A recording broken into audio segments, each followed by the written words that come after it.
Aaron.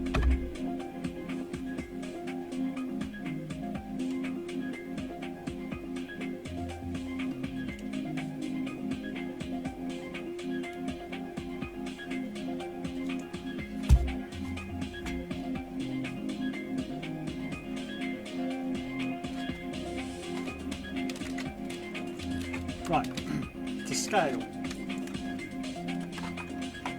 these things.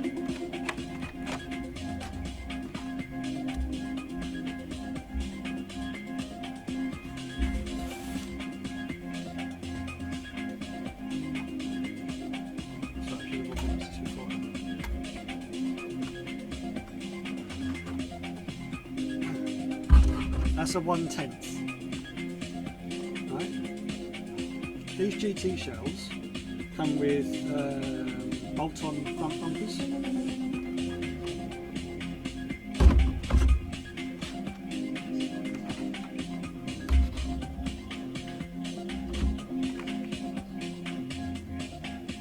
So that's a headlight.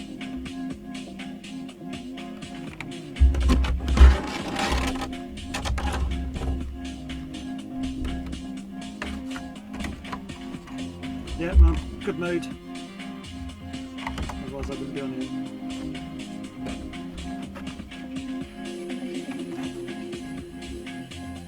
So those are the headlights. Well, so these are the two front grills, stroke bumpers. There.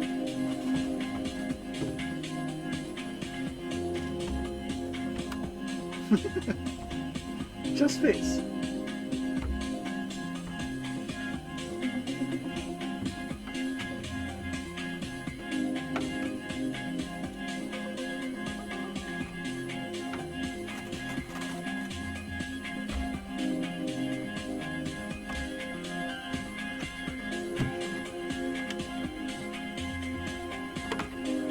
That's the back window. That's the boot. So all the detail, I think it's quite clever, they've got all the detail in the plastic nose cones. And then you basically the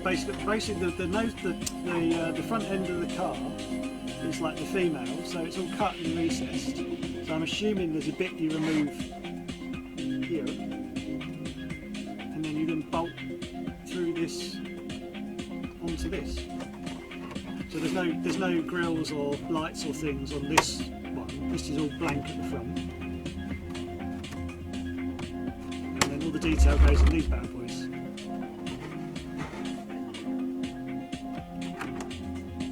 See how I've started. Well, I was up to about 1 this morning.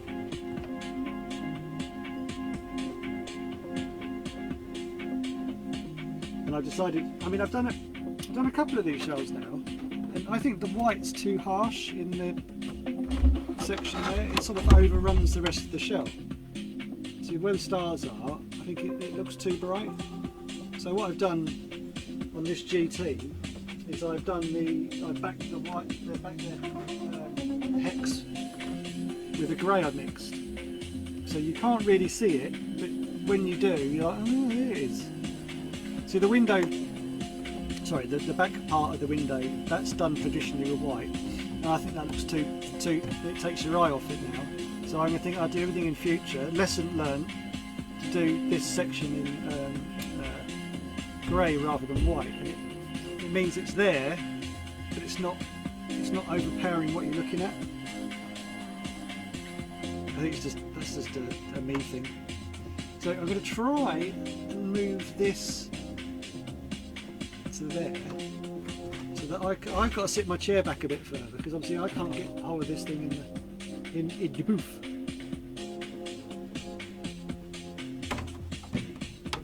So put that on top of the chair.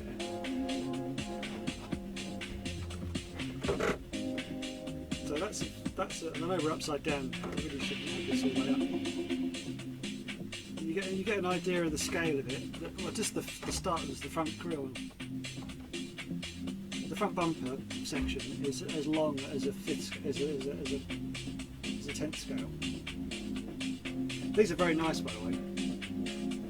These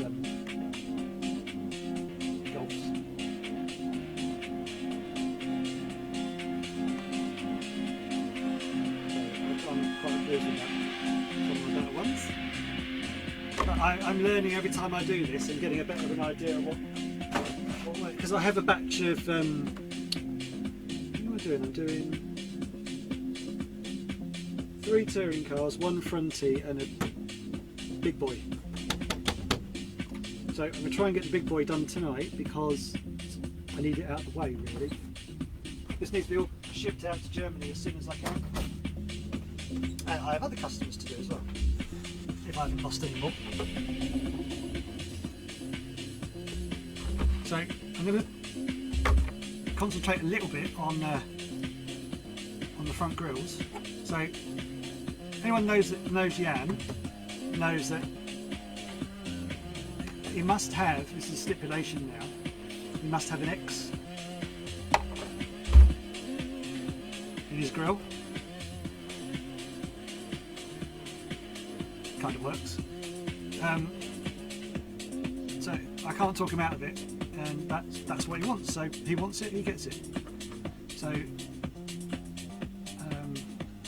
sometimes they suit, sometimes they don't. Sometimes they don't. They really don't. Sometimes they do. This looks alright, I suppose. It's kind of limited because on the bottom edge, if you see it, there's a splitter, and then there's a recess for this airbox, which is very neatly done. But it kind of gives me a limit on how far I can get my X wide, which means it gives me my top as well. Otherwise, I'd have liked to have elongated it and made it a bit cooler. But that's the maximum I can get away with. So if you see here, there's a recess. If I draw into that or past it, I tried drawing around it and it just looks like I mucked it up. So I've gone back along that line, which then kind of limits the top line as well. And then you've got these air boxes. I'm assuming they're air boxes.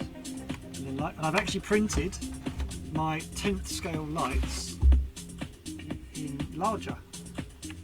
And you can see them again. You'll see them in a bit. So hopefully, fingers crossed. And I've been really careful, right, because this was all one section, so I've cut out this section to start with so I could get into it. Then realised, I could actually cut the whole thing off. So I've been slowly butchering it.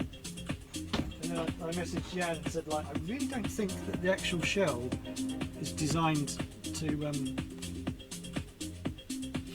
have, like, because I was going to paint the shell and then paint the two replacements. And I said, well, I don't think the shell's actually got a lights and grill. There's no detail in it. So we had a little bit of a think, and he messaged the manufacturer and came back saying no, the actual shell one we cut back. So, how is everyone? Is everyone alright? I have my brushes. So tonight we're going to be playing with Iwata Eclipse HPCS, 2 of them. This is the latest one to the fleet. So this is a new one. It's all lovely and fresh and tidy. And then my older one, which actually isn't as bad nick as I thought, comparing the two. So this has done 500 paint jobs, I reckon, as a rough estimate.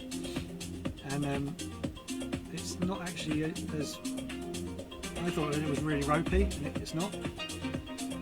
Oh, you have here. Then I've got my Sparmax Max 3, which is a personal favourite. And then I have my Infinity CR Plus, which is a harder in Steinbach. And it's a lovely brush. I've not completely got to terms with it yet. I think because it's got it's like an automatics. It either works or it doesn't. Well, when I'm driving it. Sorry, mechanicking it. There's a larger setup window on the other brushes. So I've sort of flippantly got around that then. Right, so.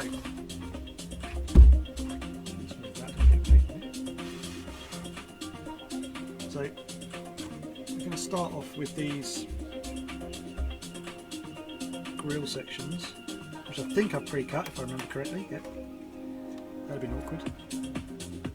So I've done all the cutting, so I haven't got to bore you with sitting there with the knife. Although I do think the knife work is the most important part of this whole process.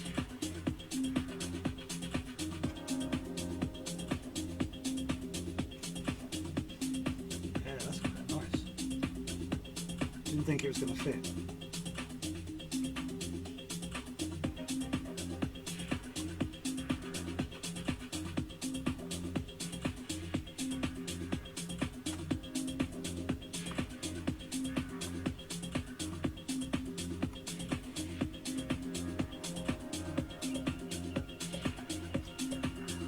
I've had a bit of a result. I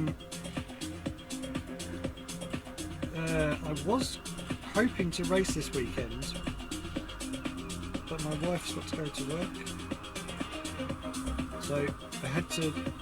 PWS had a meeting this weekend, or having a meeting this weekend, Colchester, and she's closed Friday, I think, and I just couldn't make it.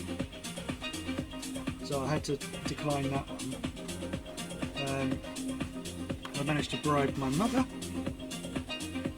into having my kids, so I can go racing Sunday at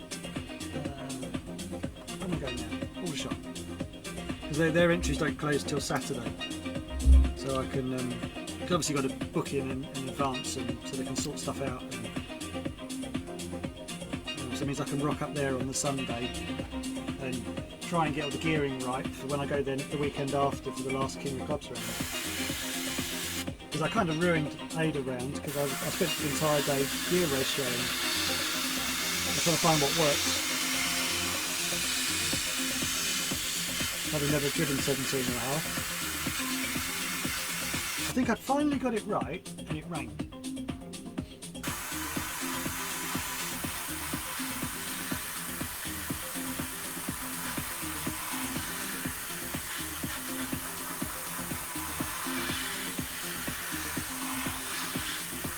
So I'm pretty chuffed because I didn't think I'd be able to go racing this weekend.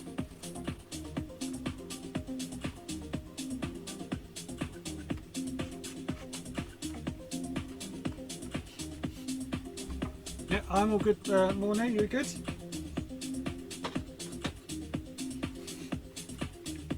Put my mask back on. I'm getting a gob full of paint.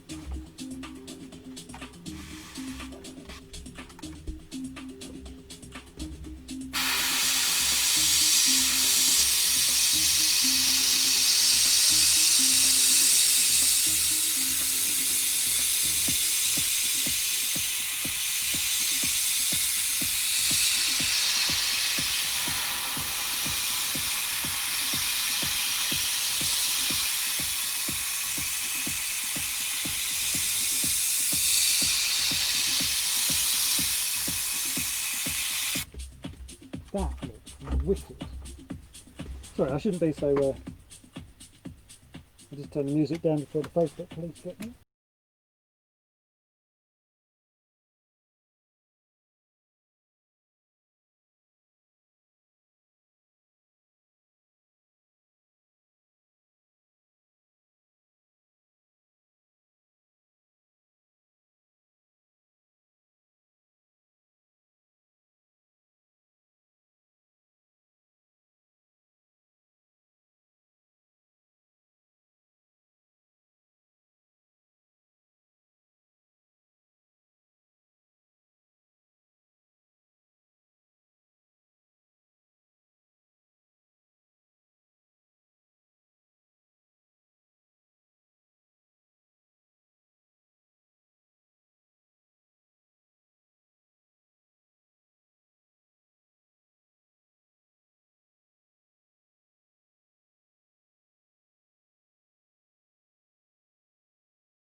let's see how this goes on. I can always rub it off.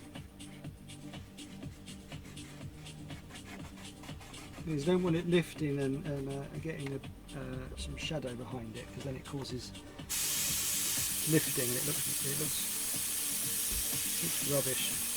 So very lightly, just as I can see where I'm going.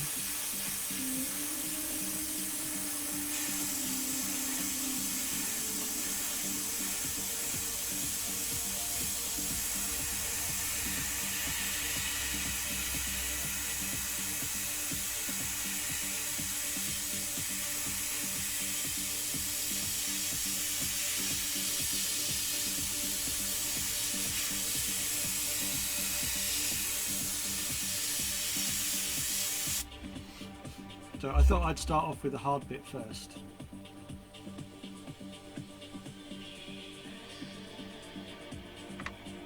Yeah, the last 5th scale, Scott, was an Alfa Romeo, and this is a GT. So this is a McLaren, whatever it is. I'm obviously not a McLaren fan.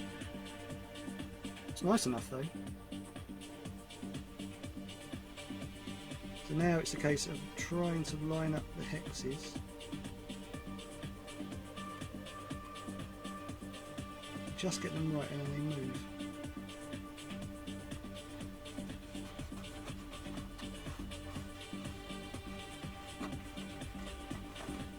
This is all cut on low tack masking sheets. Doesn't look right.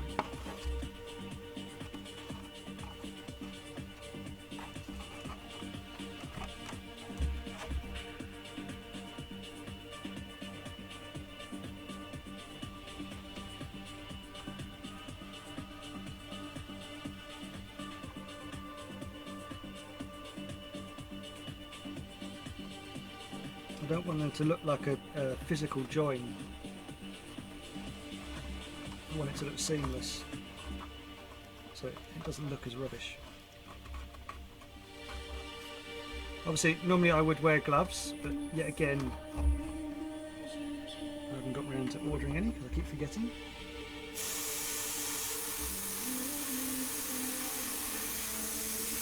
So our hands are clean, I promise.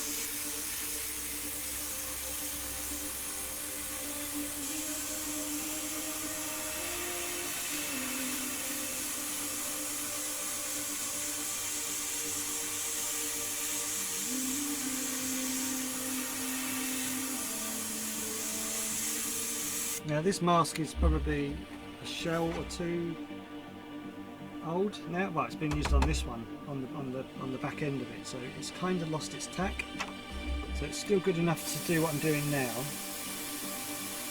When it was new, it was lifting up all the pinstripes, which was a massive pain.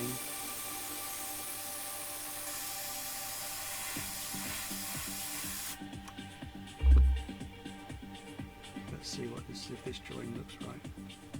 Oh, wicked, you can't even tell.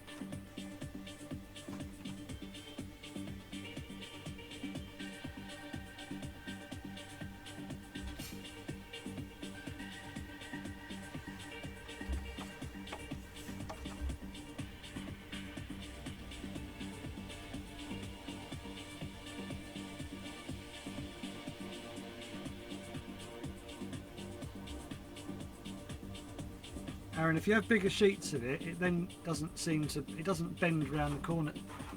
You'll learn. It doesn't go round. It won't go round the is it concave, convex, whatever the curve. Anyway, whatever curve it is on the inside backwards, it doesn't stick very well. So you need it in thin sheets. Otherwise, you just can't get the angle.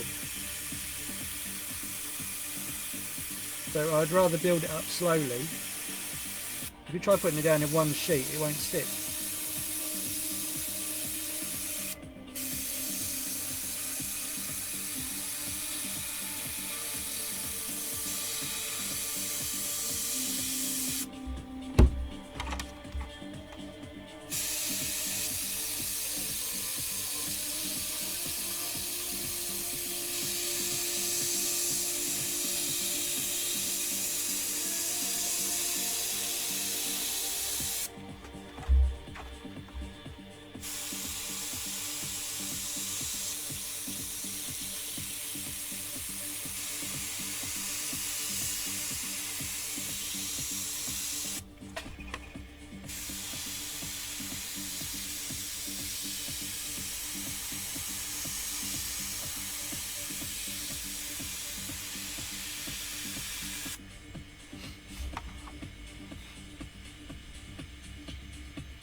Right, so that actually went on quite well.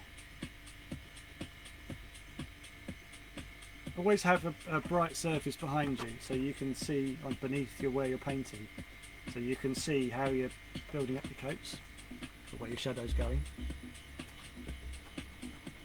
What I might do is there's a natural line there, and I might make a tactical. Oh, I might get away with it.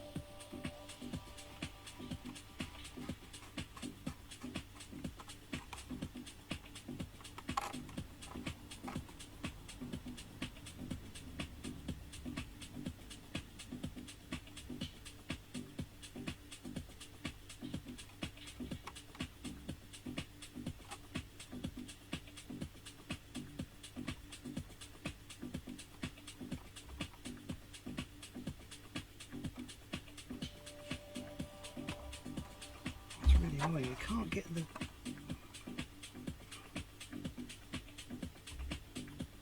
As soon as I get it lined up, it slips as soon as you start to put any pressure on it.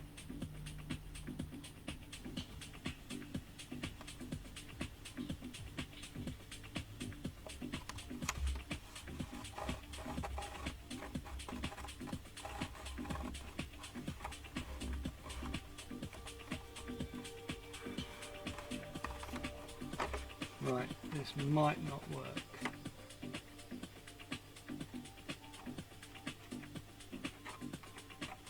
I will hit it with some heat in a second when I think I've got it right.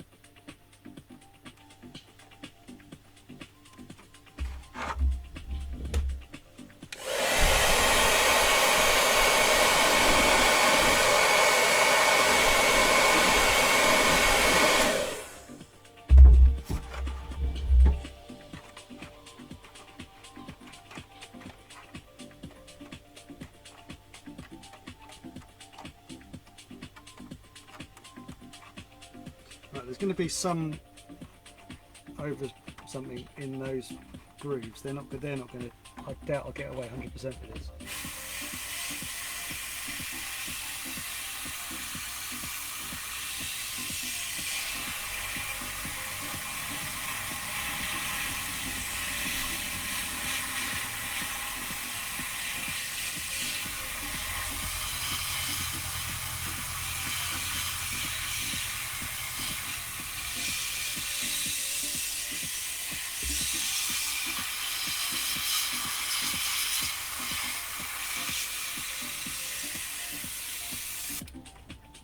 I might be creative and try and figure out in a second if I can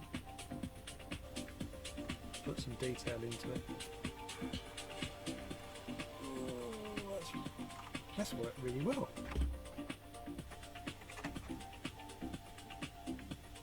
Wow. So I mean, yeah. Oh, that's really got around the. I thought I was going to really struggle with that.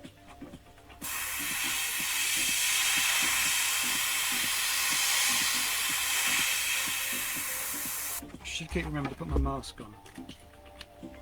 Been out here for like 2 days straight now, and I'm like.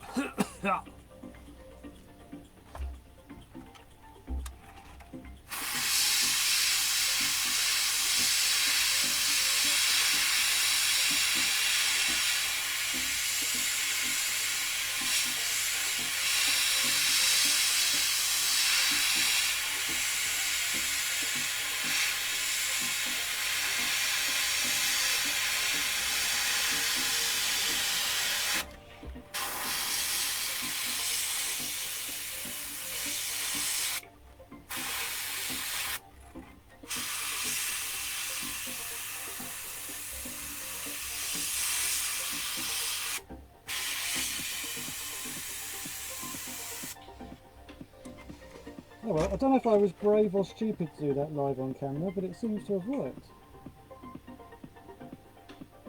Lucky me. Mind you, I've got another one to do yet, so...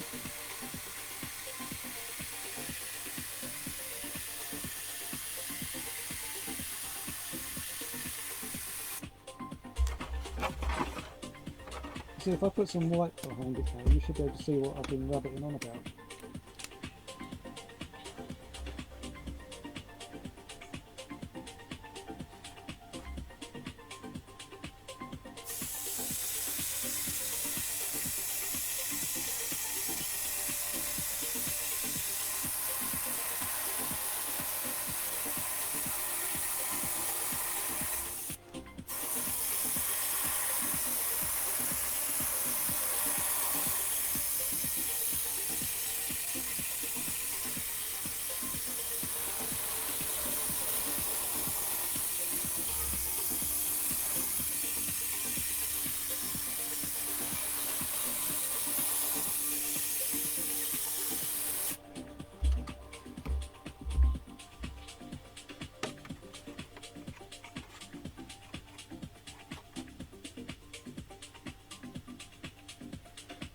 So obviously this will clean up once it's all, I mean the rest of this now is just white, so I can kind of do that in a second.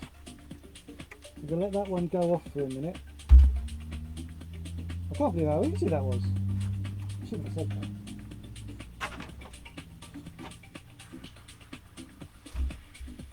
And with this one I was being a bit more careful and I hadn't actually cut all the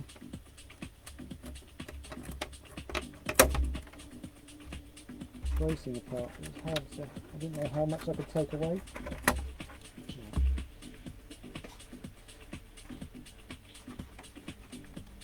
Right, I'm just going to go straight in again on the hard one.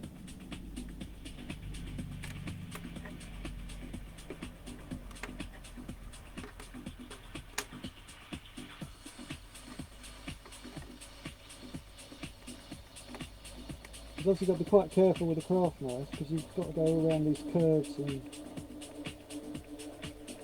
dips and hollows and all sorts.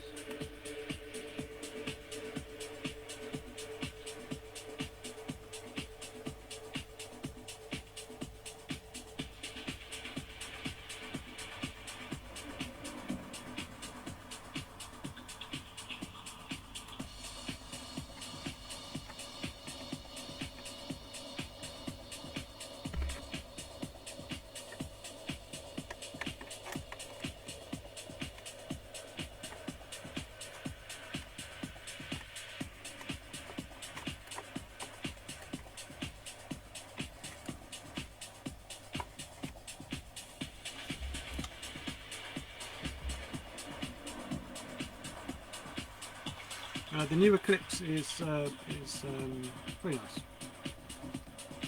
You know what you're getting for. You know what you're getting when you buy an Eclipse. It now means I've now got two the same, which makes life a lot easier.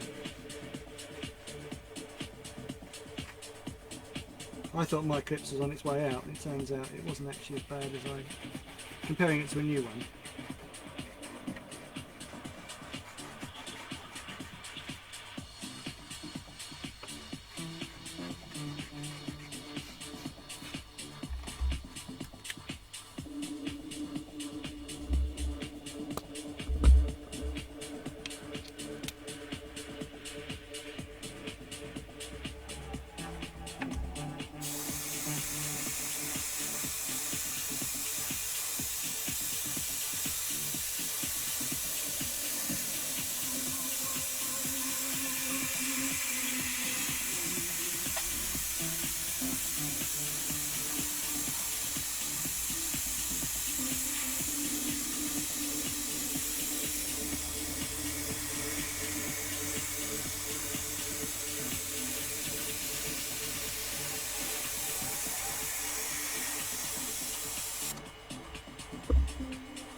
A little bit of the heat is now put paid to this as a good mask.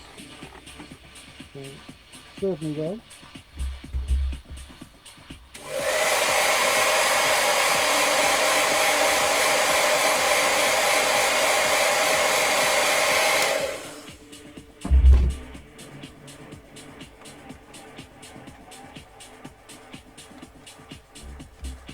So the round end of the knife.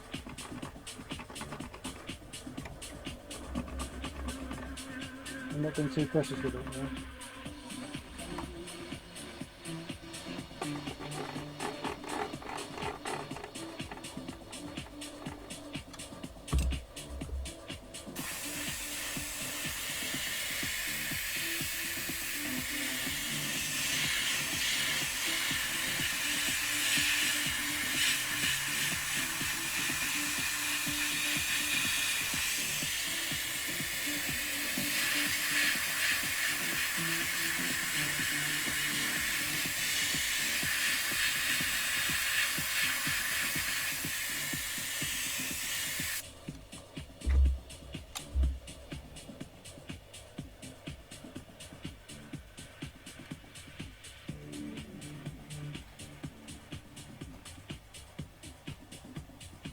see where it's had the heat on it now, so it's lost its.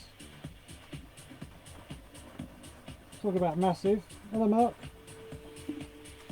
Yeah, that's a GT12 front end, isn't it?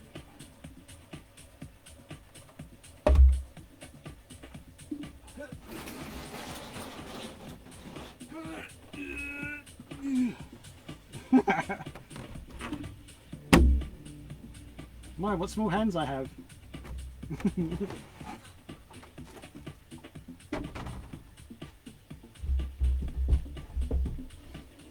I quite like this scale. Now I've got my head around drawing everything like way bigger. It's actually quite pleasant to do. It shows up because it's like it's massive. It shows every blemish, so you have to be so on it.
Right, so that's now both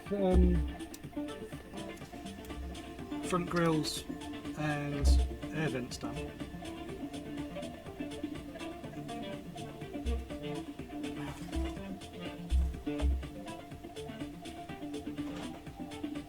Now it's front lights. I can't say I've been looking forward to it. Every bit of this I'm not looking forward to on these weird curves and just the sheer size of it. I mean, I've done this process 100 times. Still nervous though. I wonder how it's going to look because this is on a weird curve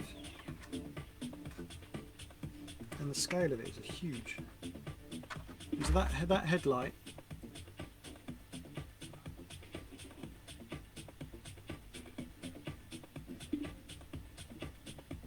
so it's the Star Trek emblem, isn't it, or McLaren.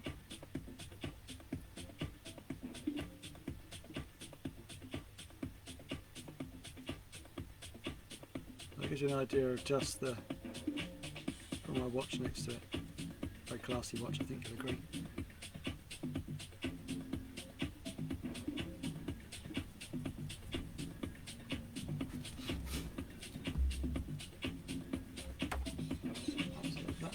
Dry for a second, a while, because I thought I'd be smart and do some big boy headlights.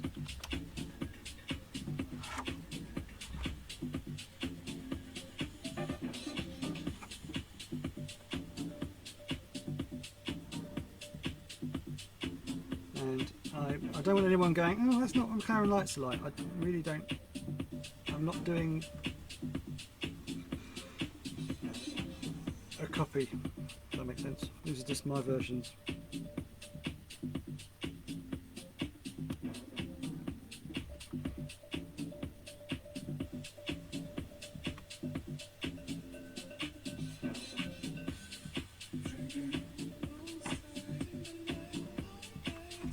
It's a case of just putting these down until I'm happy with them. I haven't really got an idea of what I want to do. I'm just building it up slowly.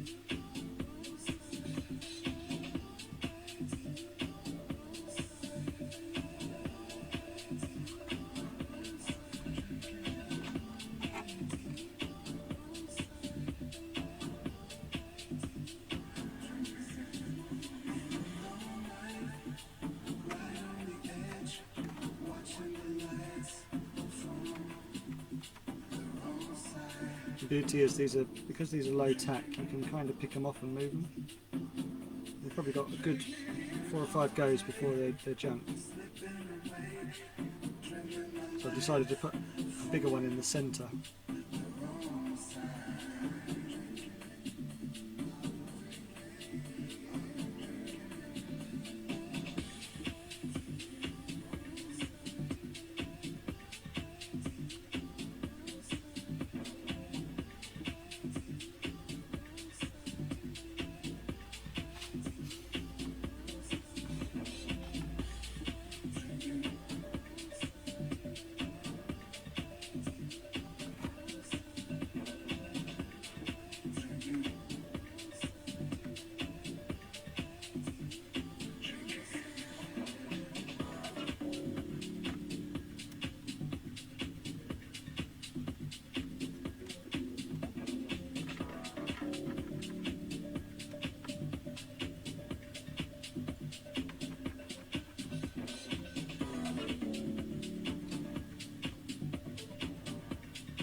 Not happy with this one here. I don't know what to do with it. I've got that one starting and coming into the thing. That one's coming from the top. This one is just in fresh air and I don't like it.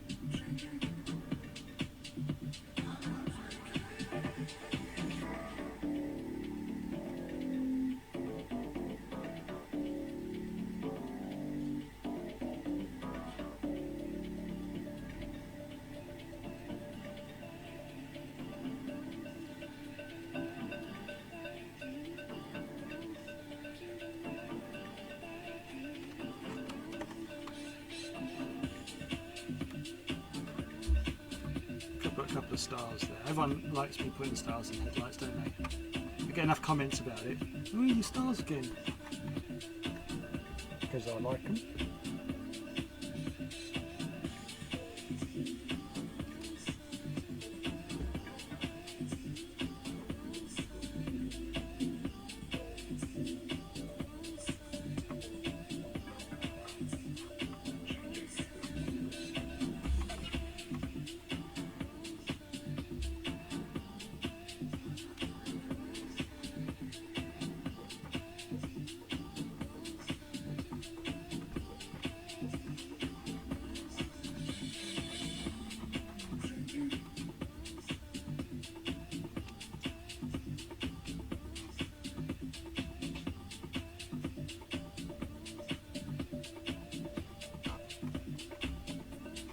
Or I could put that down there. No, it's not a copy. This is a basil free styly thingy. Before anyone starts giving me a rake. I probably should have done a bit more research and actually looked at how the proper lights are.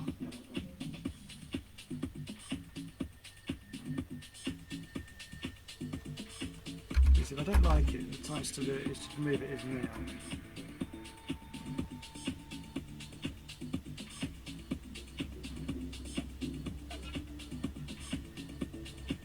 So once I've got some bad boy shading around there, that's going to make that look less. At the moment, it's bugging me because there's lots of material. I know I can put it in.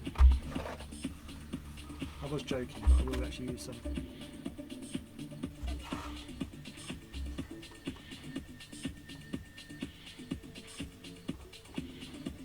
Good luck trying to put these in the same place on both sides.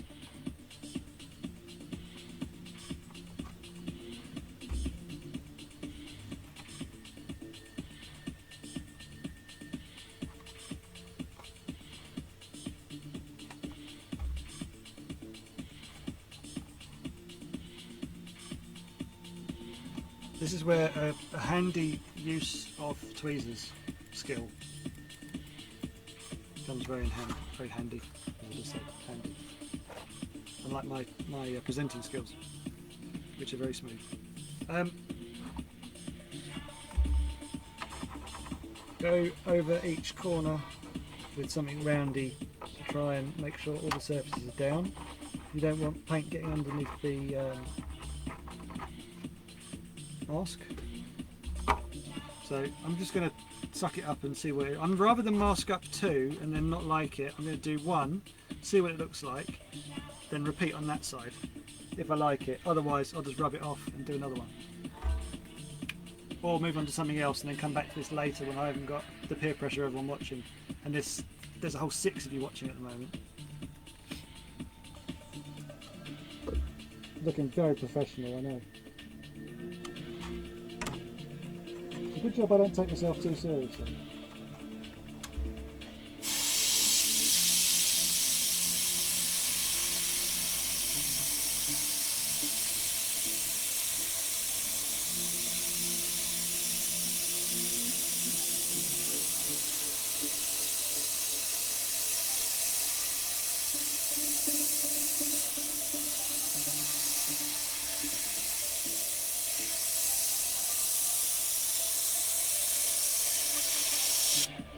See where I'm moving the shell and I'm trying to keep my elbow so I can pivot.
Oh, don't worry, Scott.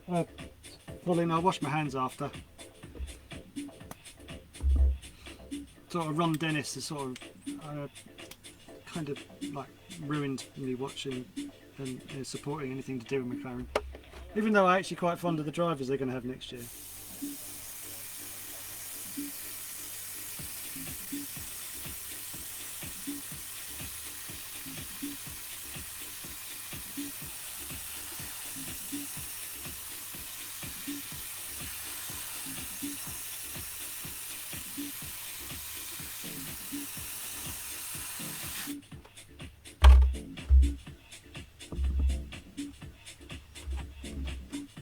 Right, so what I've got to do now is replicate that on the other side.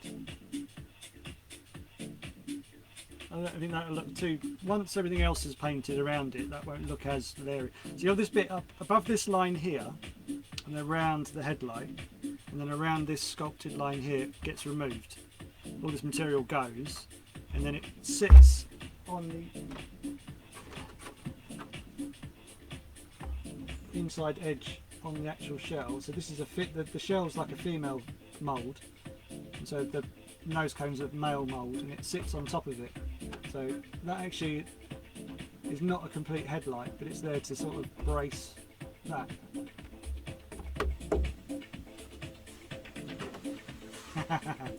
I do like pasta.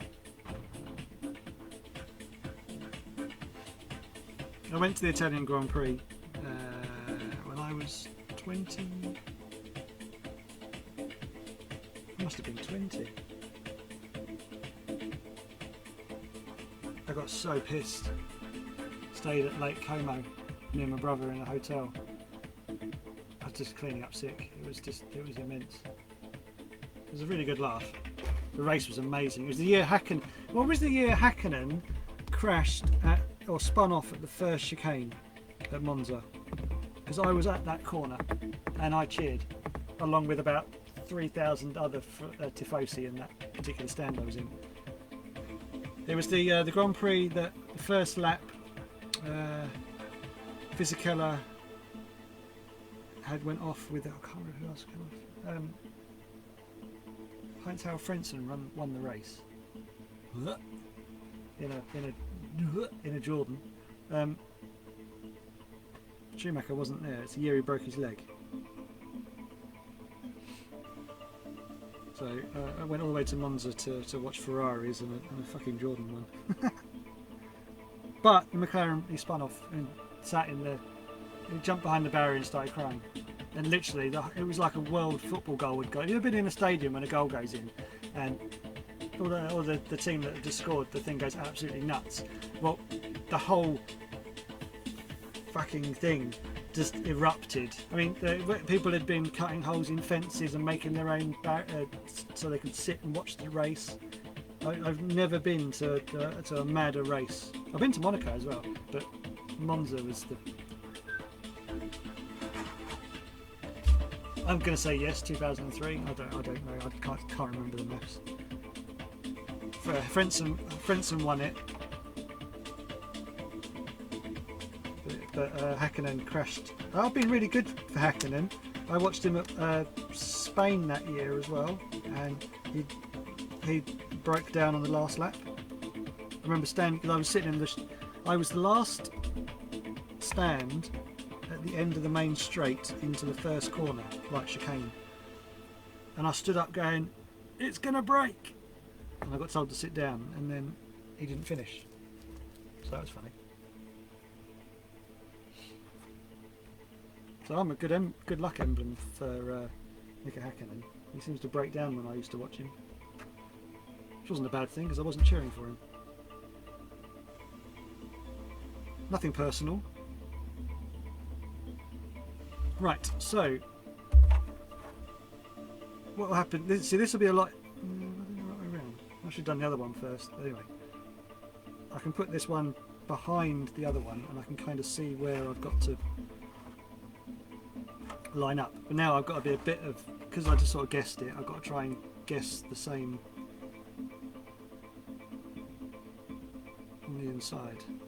So. Calipers are inside. dick. Right, so let's really start logically. That was there.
Right, so that's the hard one out of the way because that had a curve,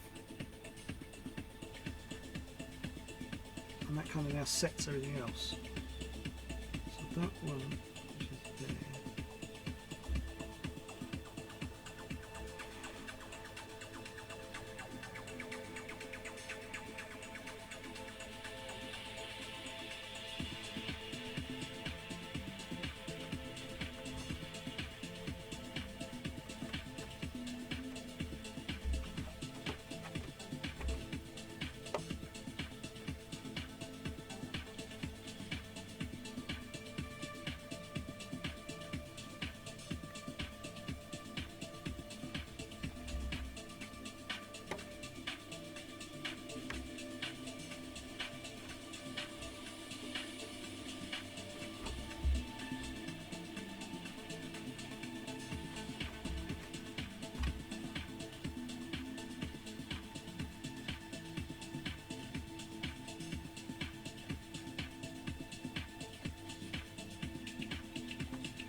So the only thing this has taught me is that I would be wicked and spot the difference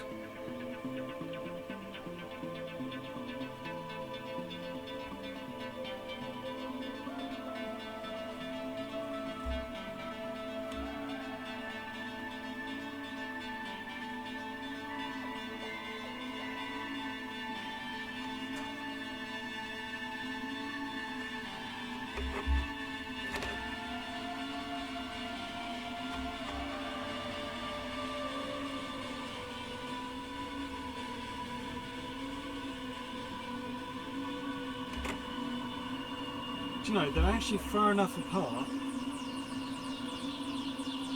that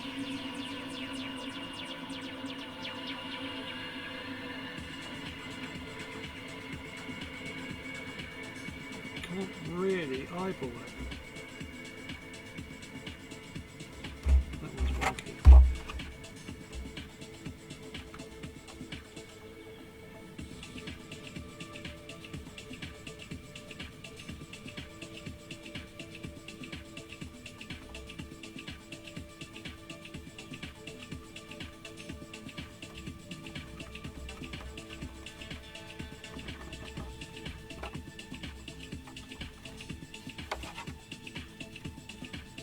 A very established painter, who I won't mention, just said to me, he went, "Oh, it doesn't matter, just when you draw one door, that's fine. As long as the points end at the same place, just draw the other side with like half the time. You don't even have to really do any detail to it." And I was so shocked at the way he was so flippant with it. And I've never done it like that. I've always done it properly. He said once you can't like the roof's important and the bonnet's important, he said, but the doors you can do what you want because it doesn't really matter. And I was like, really? It does.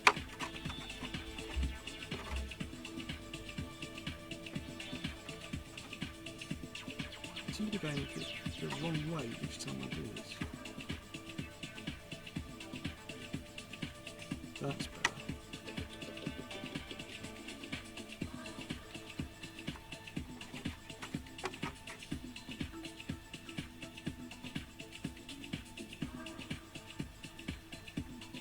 More.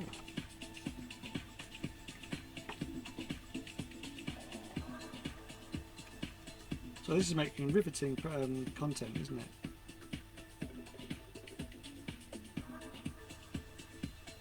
Mask pulling with puzzle.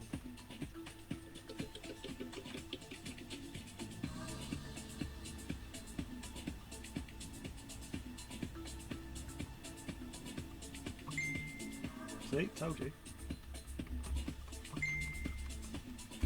Please don't be the Facebook police.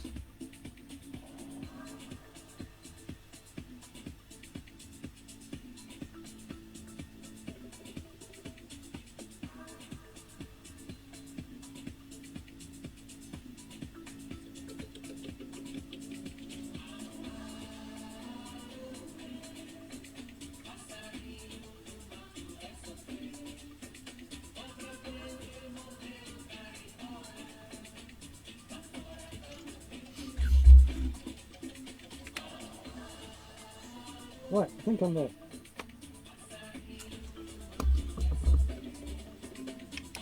As I said, if someone can come up with a better way of doing that, I'd love to know.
Ah, sneezed in my mask. Gross. I'm concentrating so much. I have my mask on. Hurt? That really hurt.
I'm happy with the results I got with this. It's just a little bit time consuming doing it, and it's not always 100% accurate. Like with the touring car shells, I can kind of do those without even thinking now. I know what sort of points I'm aiming for and where I need it to. But this is a whole new ballgame because this is 3 times the size. And a completely different headlight design.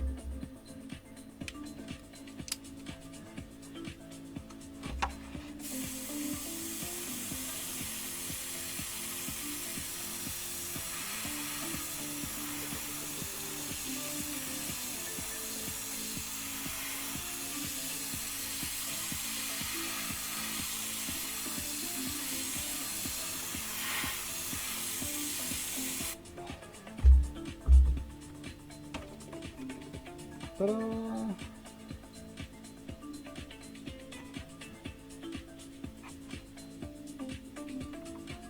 What do you mean they don't match? I blew my eyeballs out sneezing with that on. Ew, my mask looks like I need to get some tissue. That's like a crime scene. When did I paint green?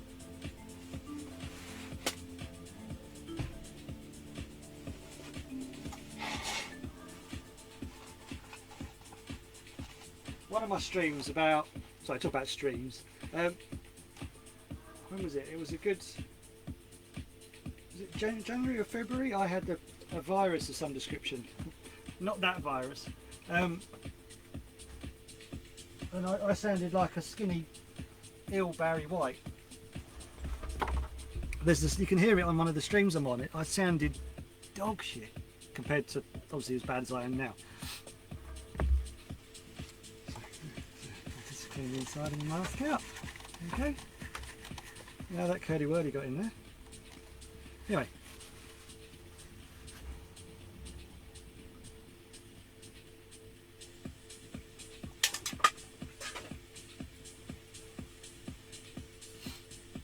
So now that's all the detail done for this one. You can kind of see where I've got so this is the male shell pattern. You can kind of see where I've got to cut to. So what I did is I save paint, because obviously every little bit helps. I'm going to put as many fingerprints on as possible.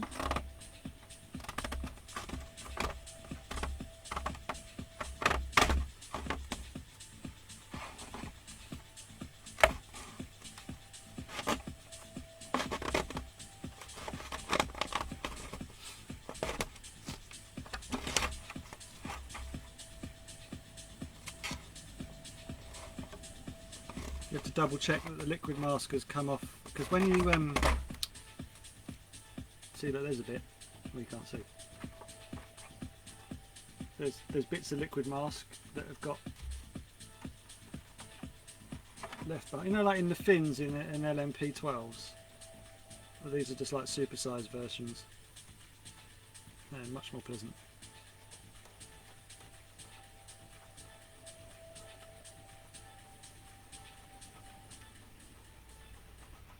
I think it's where it is it's the first coat, where the first coat dries, and then the second coat doesn't really hit it properly, and it dries on top of it as a separate film. So then when you peel, it kind of leaves this, like, I'm going to say it, a full skin of thin, like, tissue liquid mask.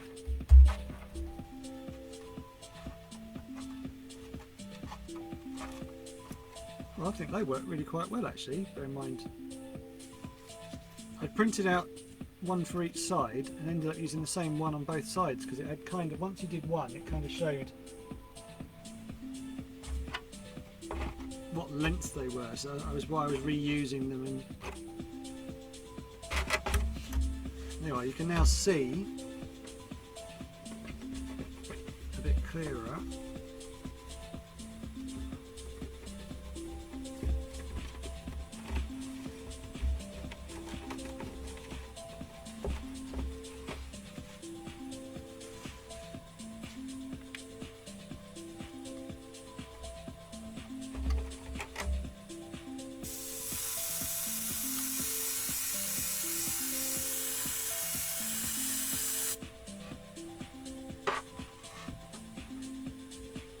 Just double checking then that none of the design overlaps this lip.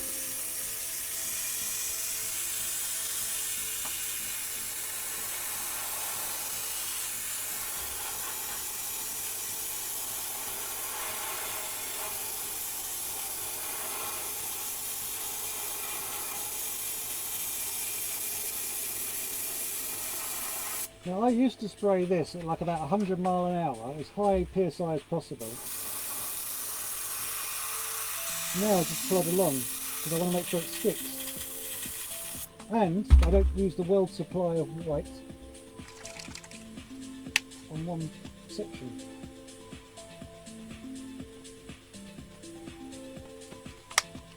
I hope I got some more bottles of white, otherwise it's going to be a very short stream tonight.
See, when people say, oh, it's a 5th scale, you're going to use tons and tons of paint, I still haven't even used that cut.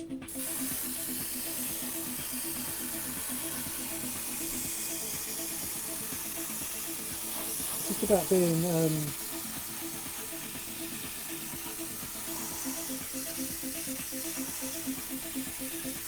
what word now? Patient.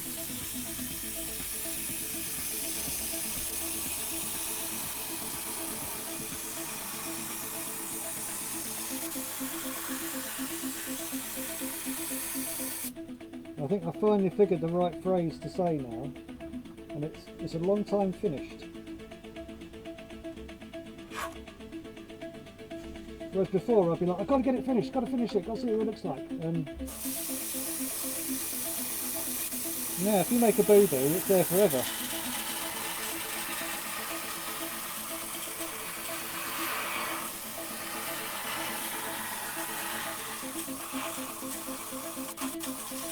So I'd rather get it right than rush it.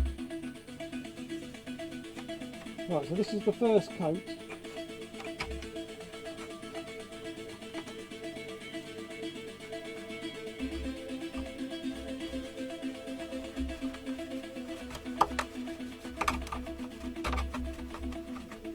Obviously the bleed marks are the permanent marker lines from where I've been drawing, so they look terrible, but they're not actually part of my paint.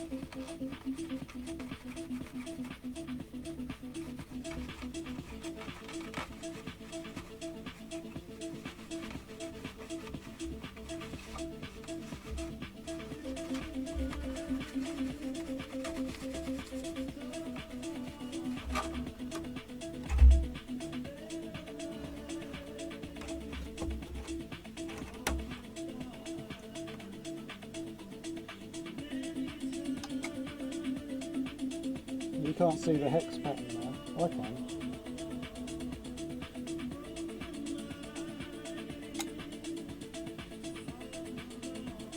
That's looking really sharp. It's now started to appear, which is nice.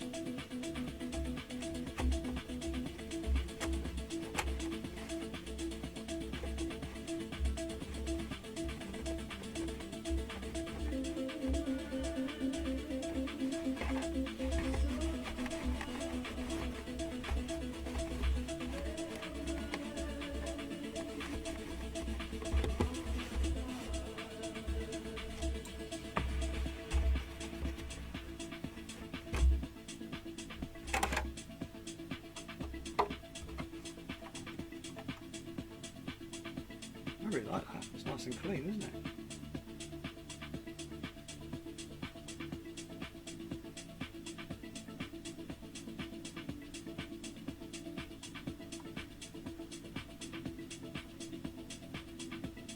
Yeah, but Scott, tell the class how many test practice bottles had you painted? I mean, talk about thorough. I think I'd ruined about 10 shells before you'd even started, I think. Is it happy? Are you happier now? Have you got all your clogging issues sorted? You got some marbles for your paint and stuff?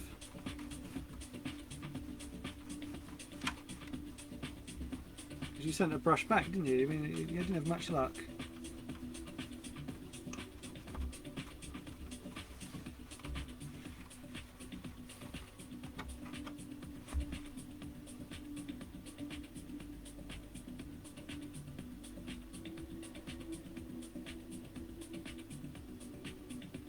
That is tits.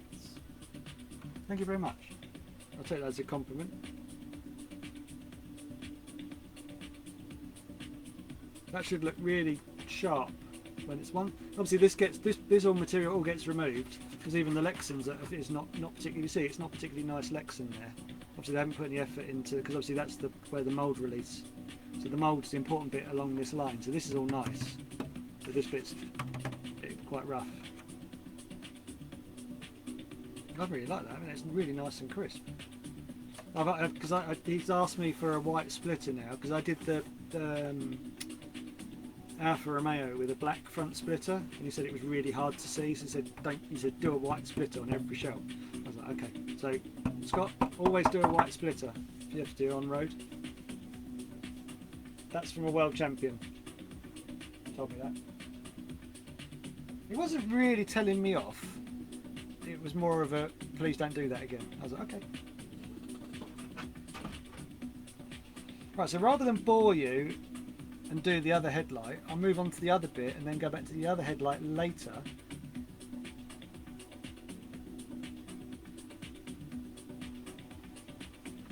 It was a pint issue. I mean, what, you were drinking?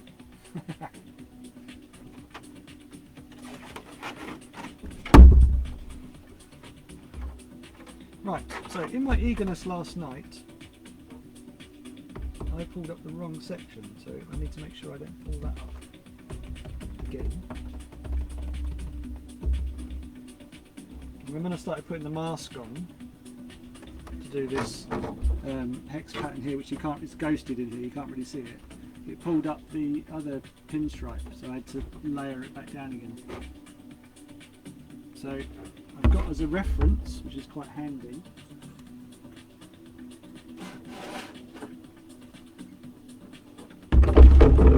the 10th shell I've done. Yeah, someone. Yeah, I did say tits. Please do notice that.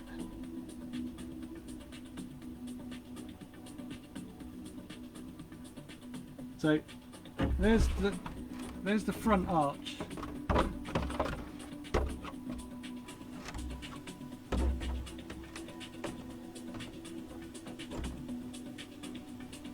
I'd say it's twice.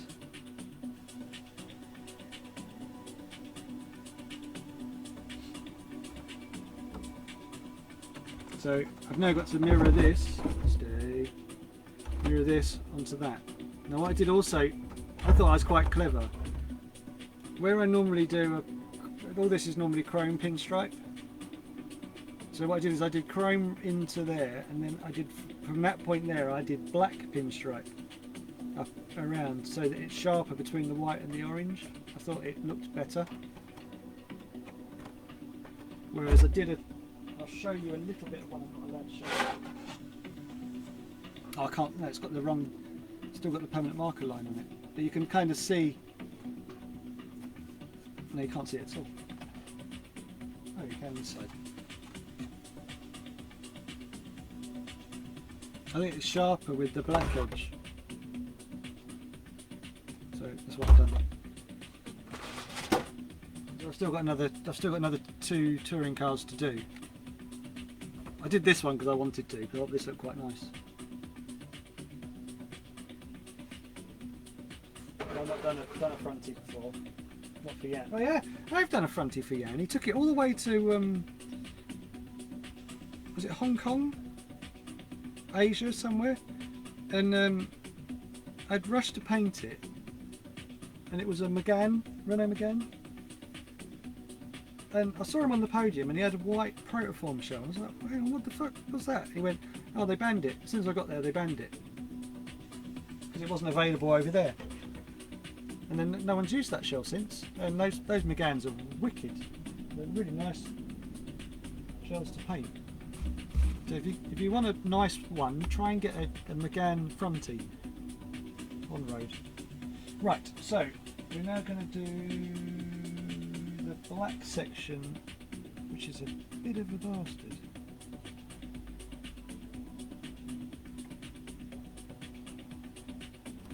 Why are my tweezers not picking anything up?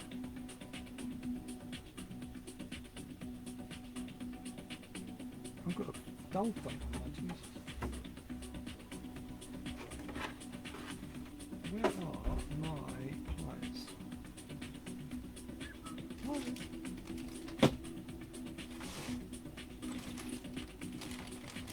There you are, come on. Oh, I can use my headband ones. I messaged, right, if X-Ray do this, I needed royalties. Because all I did is, you know the Huddy plier things, and they came with Huddy in white. I sprayed them green. And then sent a picture to Alex and went, Alex, get yourself some professional Huddy branded tools. I'll buy some.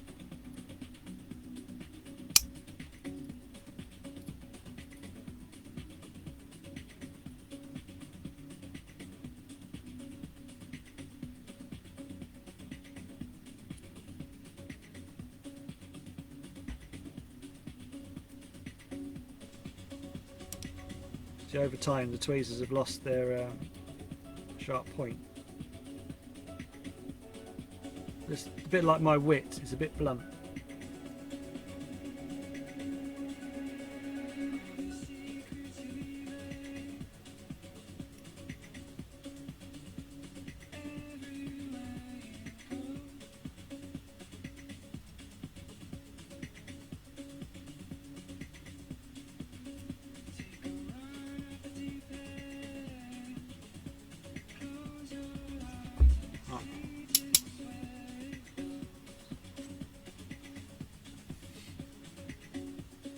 Right, start again.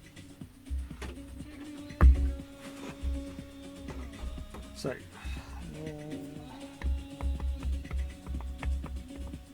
don't know how to do this while keeping it on camera so you can see what I'm doing.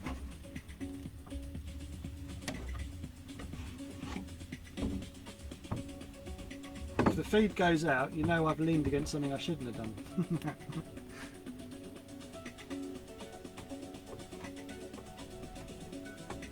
Well, if I sound funnier than normal, that's because I am funny.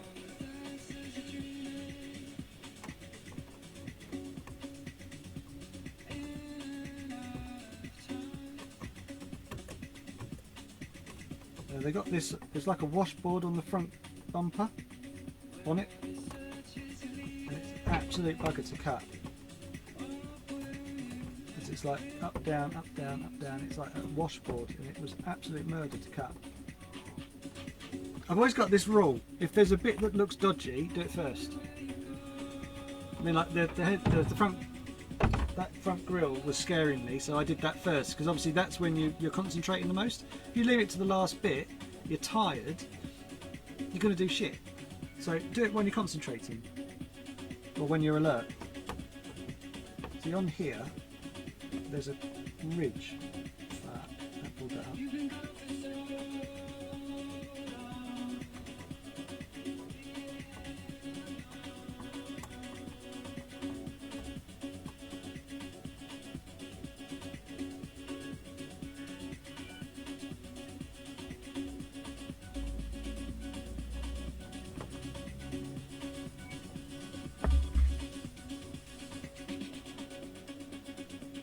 I might have sworn then, sorry. Quite a proper one. And I try not to say fuck on the live stream. Not very professional. So my apologies.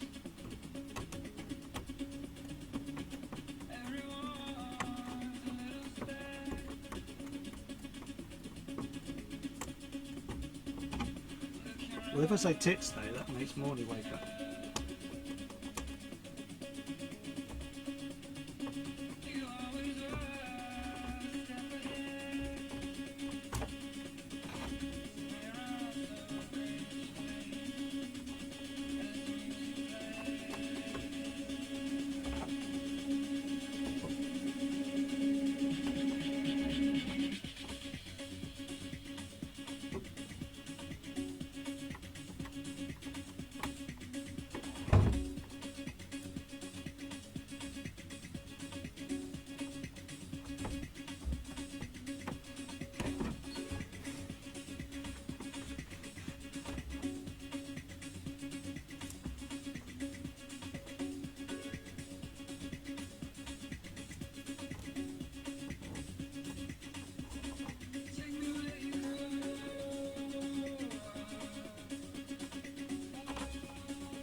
Can anyone, if anyone's near Google, can you do me a solid and check to see what, you know, this rear window or engine cover.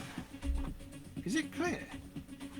Because it's got these, you've got these sort of vents down the side, and then you've got these louvers in the middle, and I'm assuming that's left on the GT12 shells. That was always left as a window. Now, if on the proper car, it's the engine, isn't it? So I don't know if I should make that into a window or an engine, like bay, and paint it like the rest of the. I'll have to do a Google in a minute and have a look.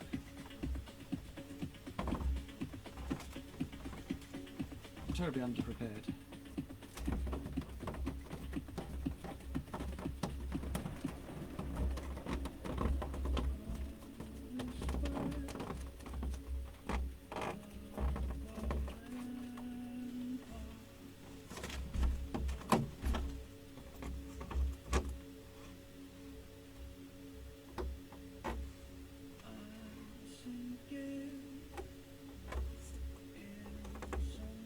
So obviously this was a 355, I'd have a really good idea of what to do, or a 458 Italia.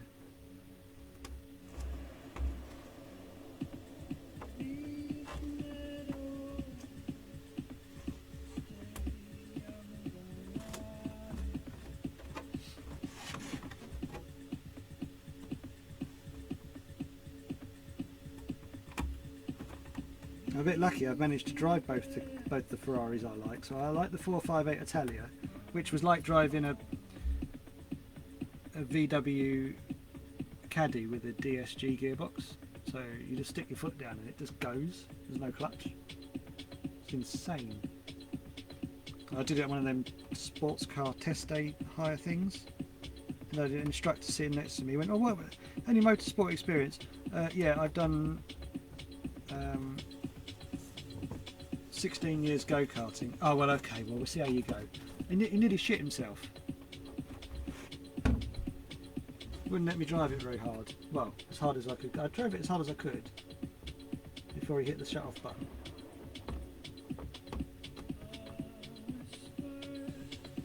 And then one of my racing buddies, when I was growing up, had a 355, that's my Ferrari. And he let me drive it around the paddock at a race meeting. Only slowly, but I got to drive one. So I've driven the Ferrari I want to drive.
You haven't got much experience with liquid mask. It kind of, when it moves and it comes out of, you know, when you put your points and stuff, it stretches. So in theory it will go back if you've lifted up the wrong section, but it will be 4 or 5 mil longer than it was to start with. So just be careful. Well, you can put it back if you peel out the wrong bit. Done it plenty of times. Done it on this shell.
way worse. There's a recess, I can't really show it, and the liquid mask hasn't stuck very thickly there, so it's a bit like wafer thin again.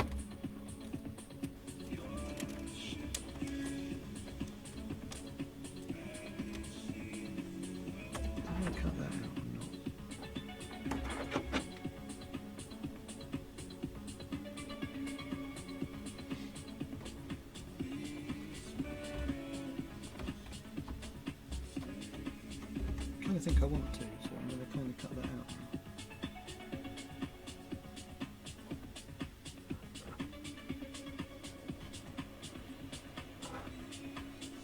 Obviously you want a new blade every 1/10 shell, even 2, and on a 5th you want about 3 or 4 blades.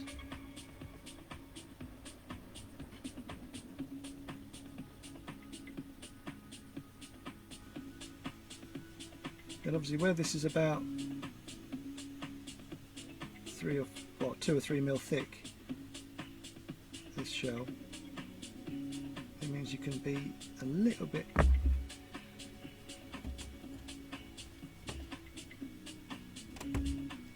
harder on the blade, because it's not going to damage the Lexan.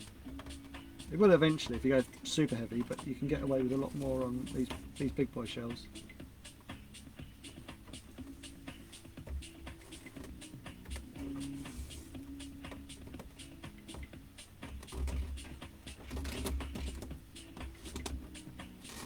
You don't want to run a craft blade around a moulding corner which is super thin, because then it will just bust anyway, so be careful.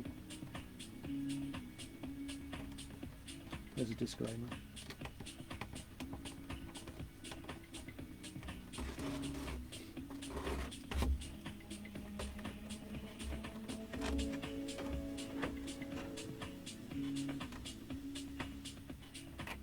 I tell you, my arm is starting to sting.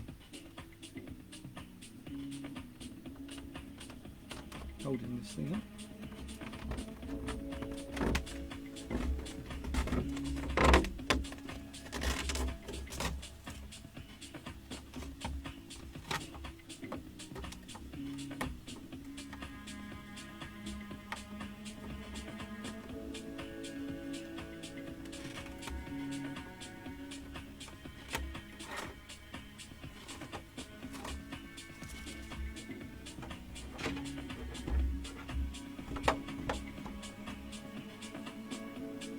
Yeah, if you work on the assumption, Scott, you're going to use 3 times what you normally use. It's the same, exactly the same process, it's just on a much bigger scale.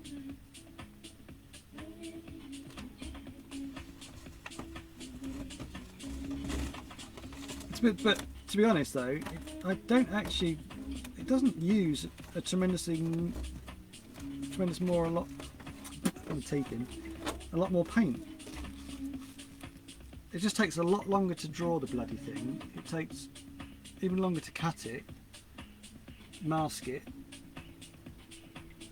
Painting wise, the process is pretty similar to doing a normal shell.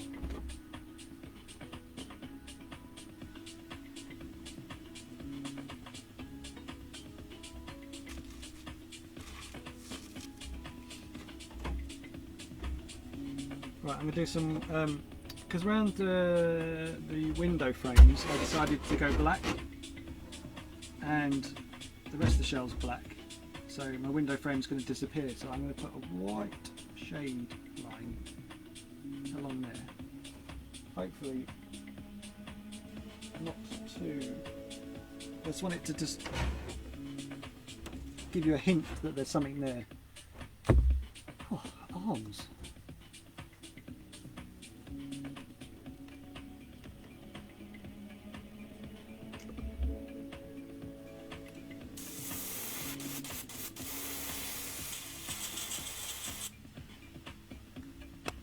Right, so now I'm going to get rid of the cheap white I use.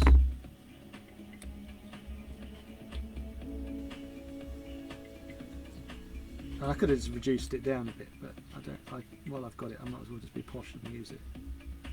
So that's the standard white.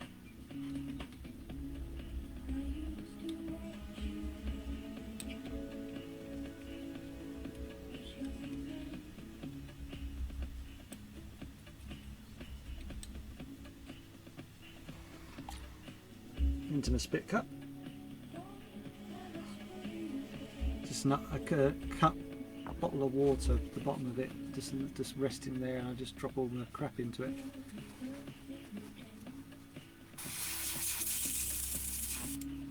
Oh yeah, 10th scale shells, there's nothing to them. Buggy shells, they take like maybe an hour to paint, I found. And that's using quite a good detail as well. They're just there's not a lot to them, and I find them incredibly anticlimactic. So this, because obviously there's no headlights and grills on a buggy, this is detail white 0050.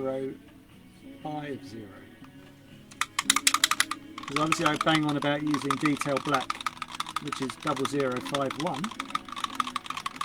This is the white equivalent, which is, I mean, you can reduce traditional white down, but this just sprays nicer.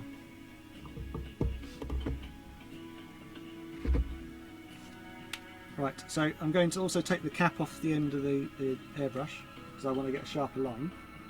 And I'm just going to go round bits I know are going to clash with black on black, if that makes sense, to give it a bit of a detail line.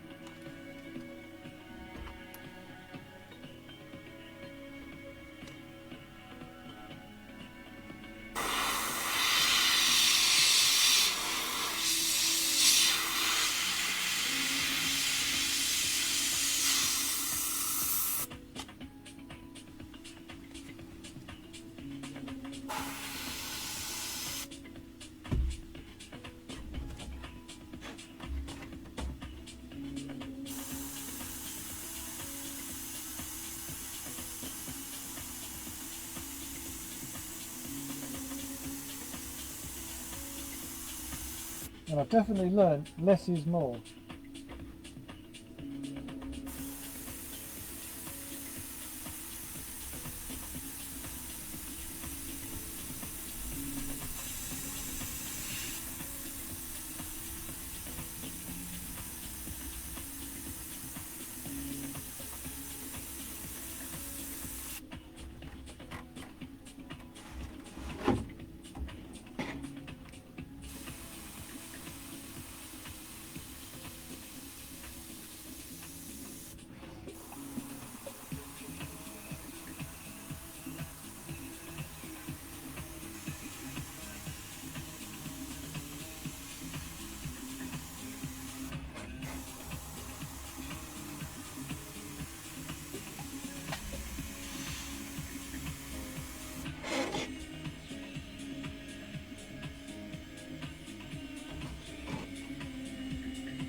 Bugger, I've done the wrong one.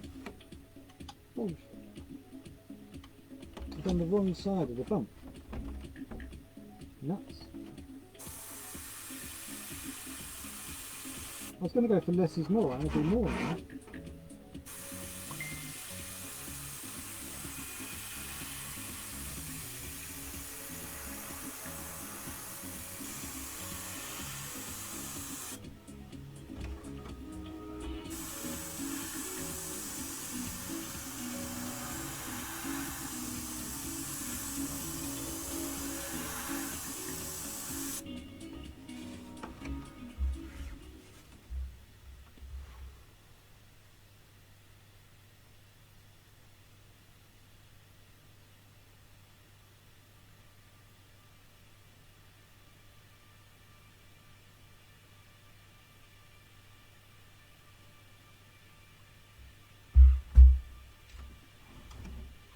The easiest way I have to be careful with music so I don't get in trouble with the to Facebook get page. into the meditative state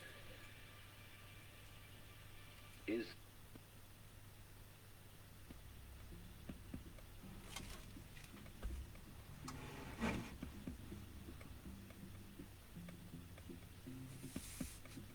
I'm getting all hot flushy now, I'm obviously getting worked up with this. Right, so I've got to go all the way along this window detail. Pushing it up.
Thank you, Adam.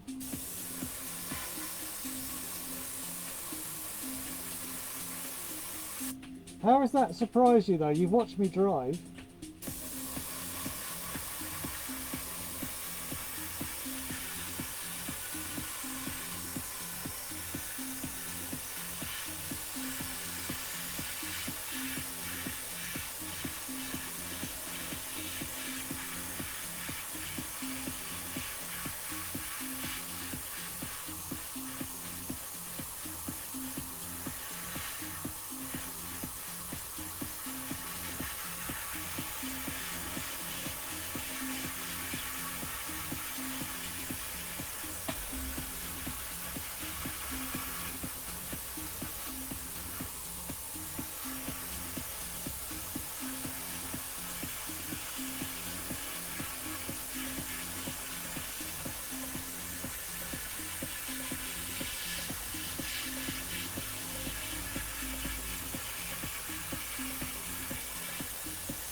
Got to put more PSI through this.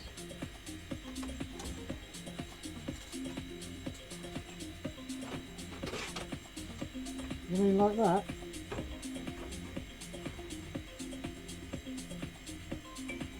Yep. Everything has an X grill on it. It goes to Germany.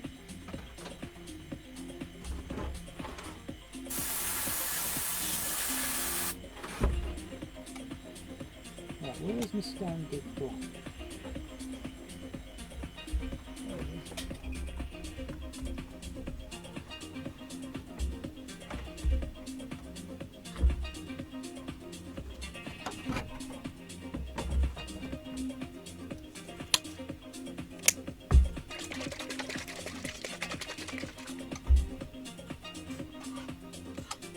Yeah, so that's what I did to start with. This is one of two. I've got to do the other one yet. To give you a sense of scale, that's a 1/10 fronty compared to just the front grille.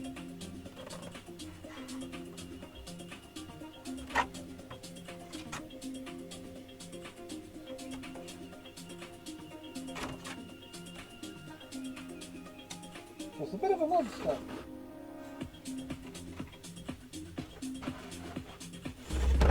Don't you dare move.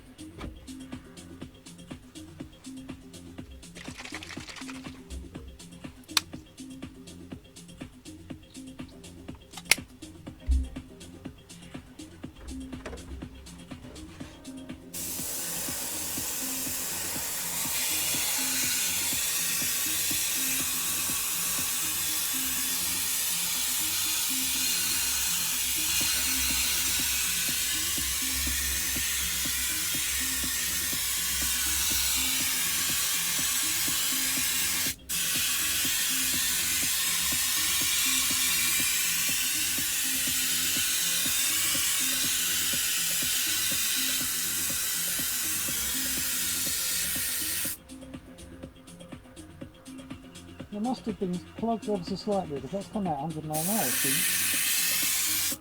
I know I've changed paints, but I don't know if that can't be thinner than the other one.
Oh, this thing doesn't fit.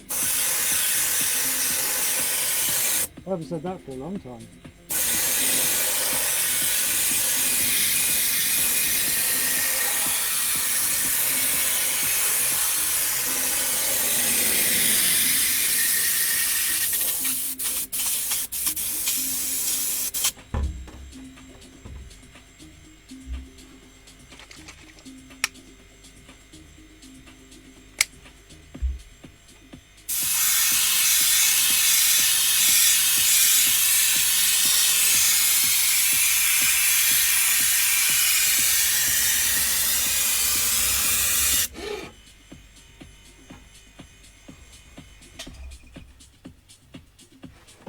Near enough. I mean, this is a GT shell as well, so there's a little bit less of it.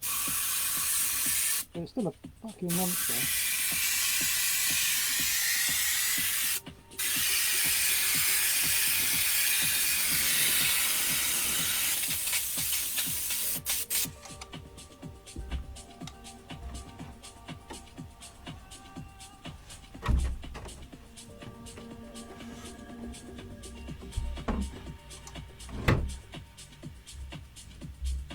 Right, I'm going to go dark for a couple of minutes. This will be too loud.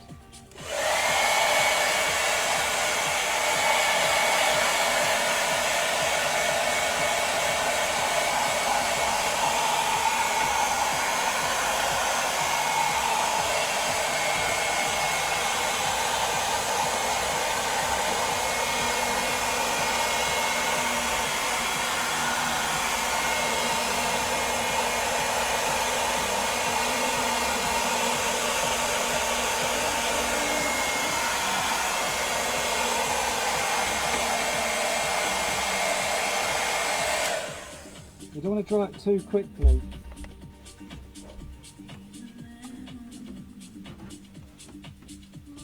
So I put the detail on the top of the door, so now that's giving a nice effect.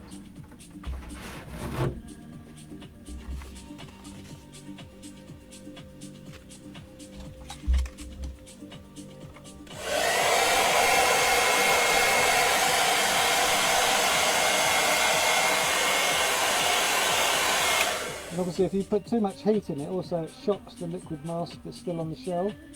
So you have to be careful not to hit too much heat on it.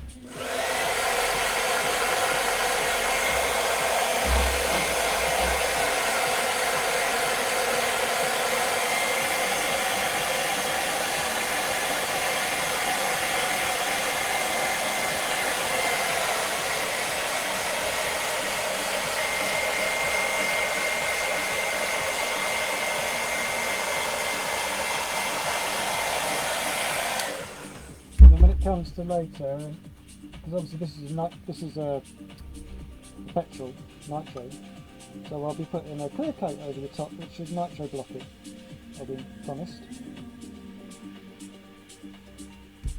So I've got that to put on.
It's so slidey, it slides everywhere.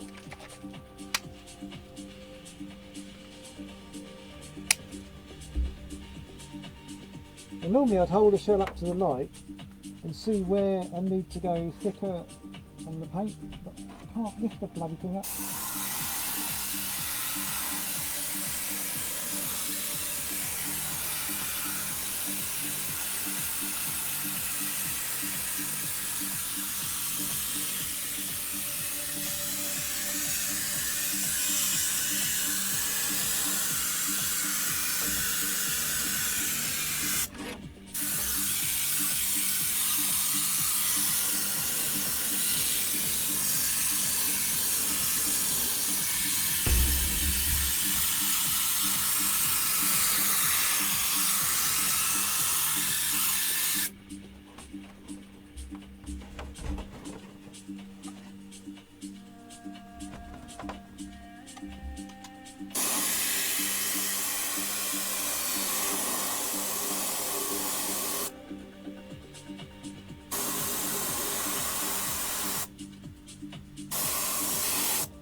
Yeah, it's a good luck. I'm lucky. I'm used to holding big things. But I got there eventually.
Scott, when you put that GIF up, it looks like you've had either a heart attack or your pacemaker's stopped or you've hit a mild electric shock.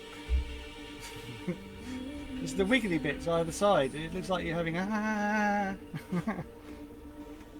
Because I watched the Joker the other day, so that's quite a sort of poignant laughter at the moment.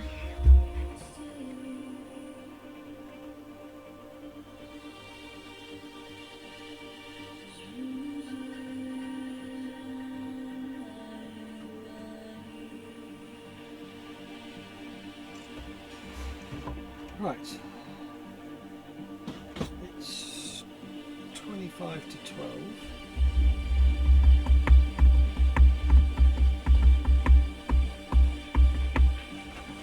I'll work out what I've got to do next. So I still don't know what I'm doing with the roof bit section here, so I'll leave that till later.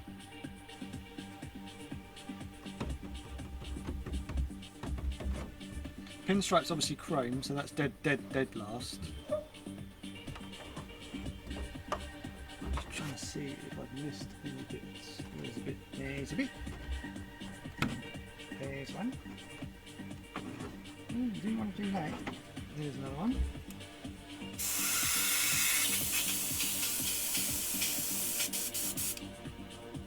Just put my mask on to start with, otherwise I can already taste the paint.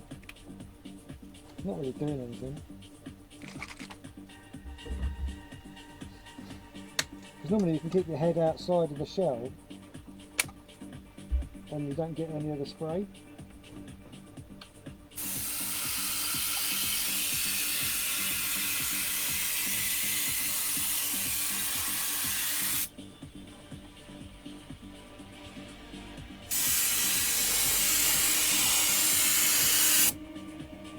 So there's three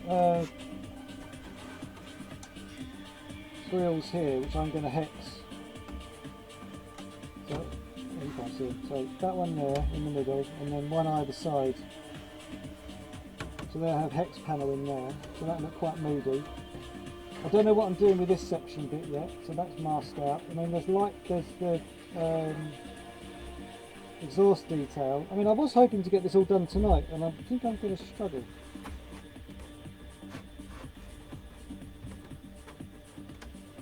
It's all pretty straightforward. I've just got to have a think about what I'm doing and then sort of do it.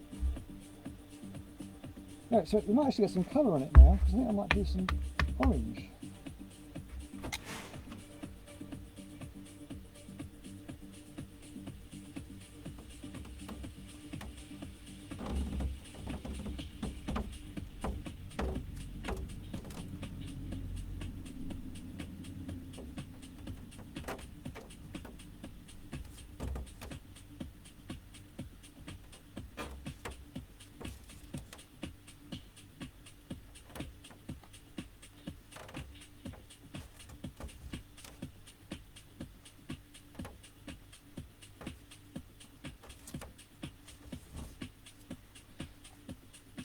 So that section's going to, I can show it on the front of it.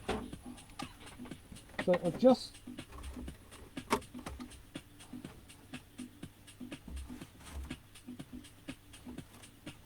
I've probably got a couple more goes in it before that's been used. So I've just pulled out the section on the roof, which is this orange bit. So it's now sort of working my way round. On this one I've got a little star pattern on the front there, which I'm not going to do on this one. I want to have an orange, because obviously there's such a bloody big shell, I want to have a bit more orange on it, so I'm keeping that section orange.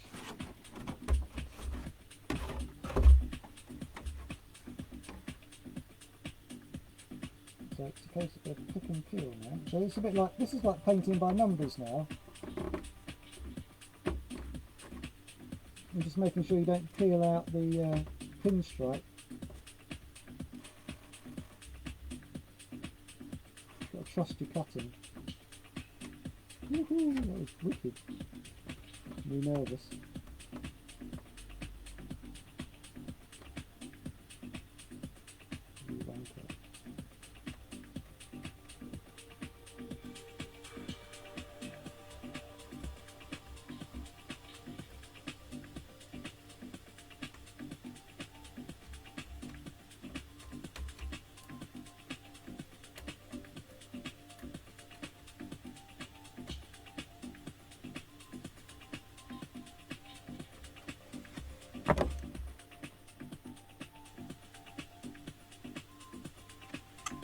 See how I go straight away to the most awkward bit,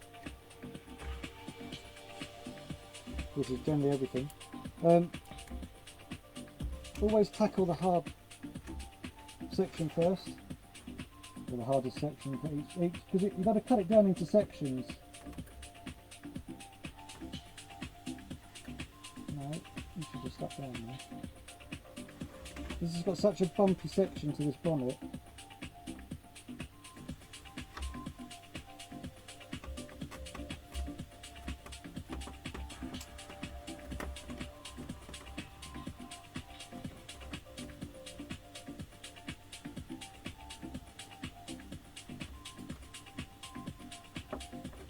Encore.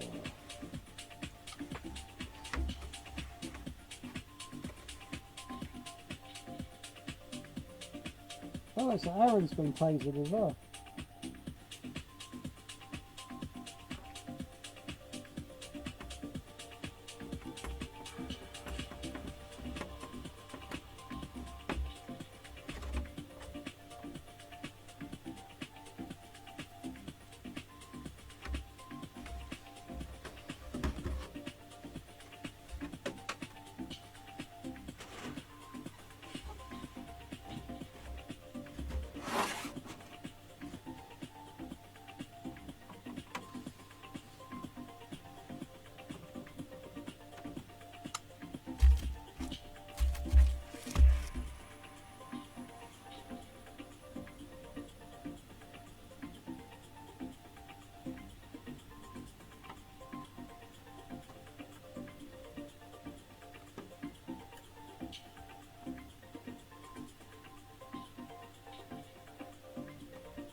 Right.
Only if I could see what I was doing, but that's like terrible.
Thank you, Scott.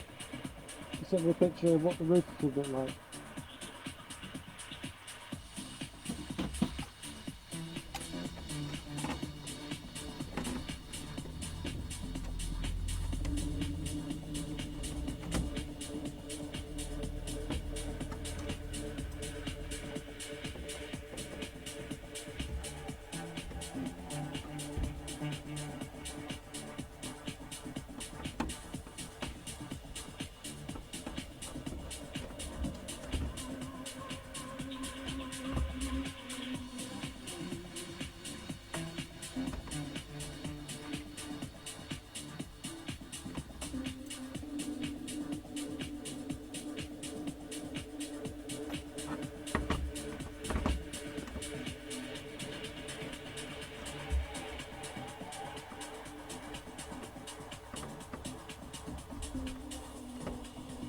I'm having to be careful because obviously I'm putting more stuff in.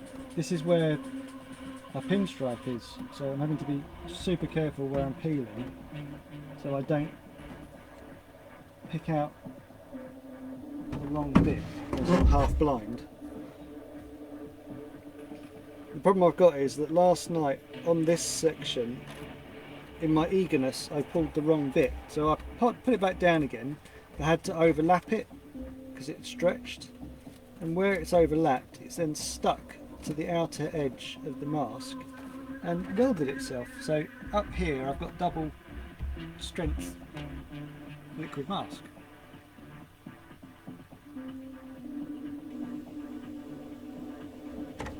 So we're getting there though. This thing is just an absolute whopper and I can't brace it on the table. Reminds me of my youth. To even hold the bloody thing.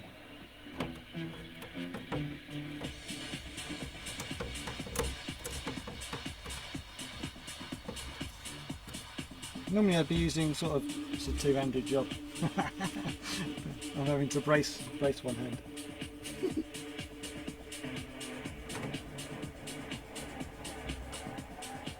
It's a two-handed job, man.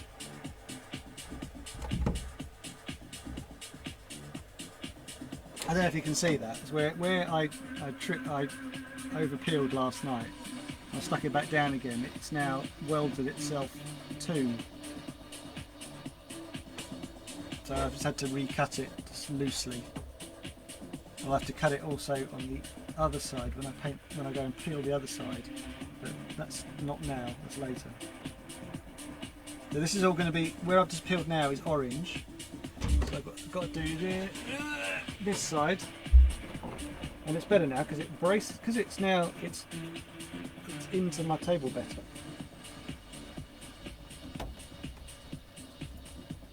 But to keep it a bit fresh and everything, I won't put my glasses on. I'll sort of guess where I've got to peel. There's one.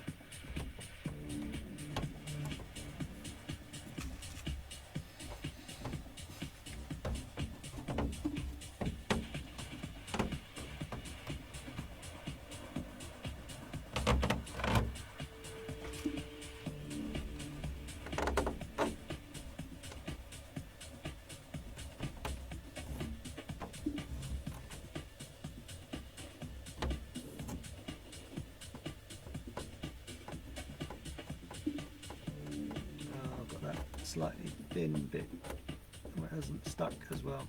But it's more like it's an angle, and the liquid mask just doesn't stick as well to it.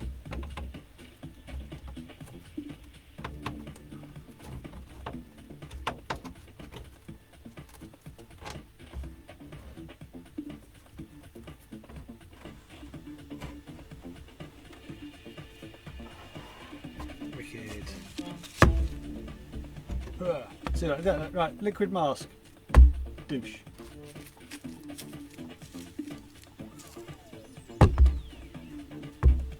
There's probably like I'm not even going to try and guess how much liquid masks on this. A lot.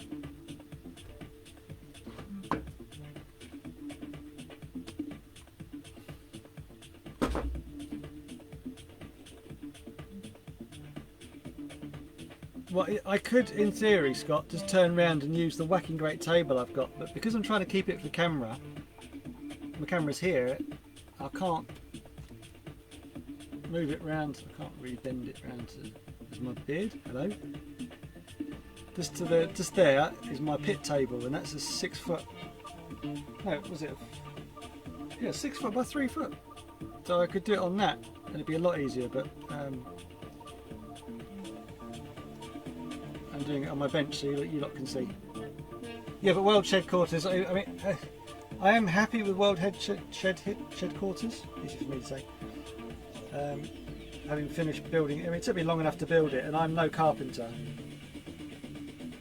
There's things I would do. There's not actually not things I would do differently. I'm quite happy with how it turned out.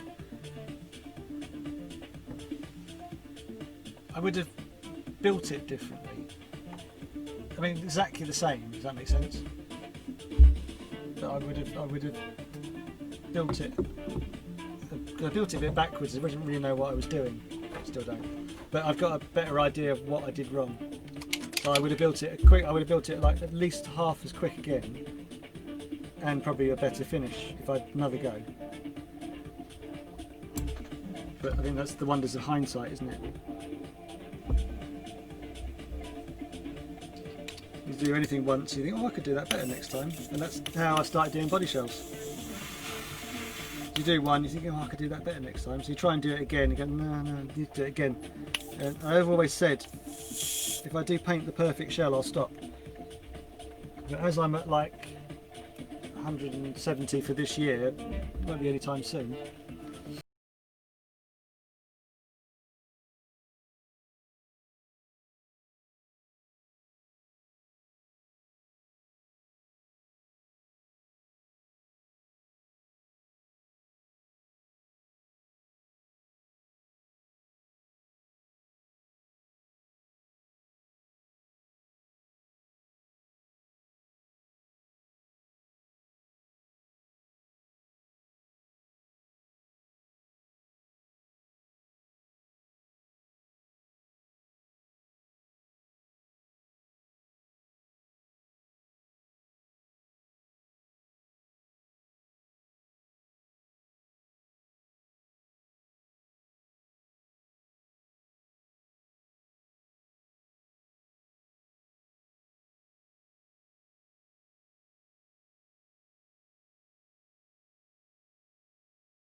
So the compressor's just kicked in.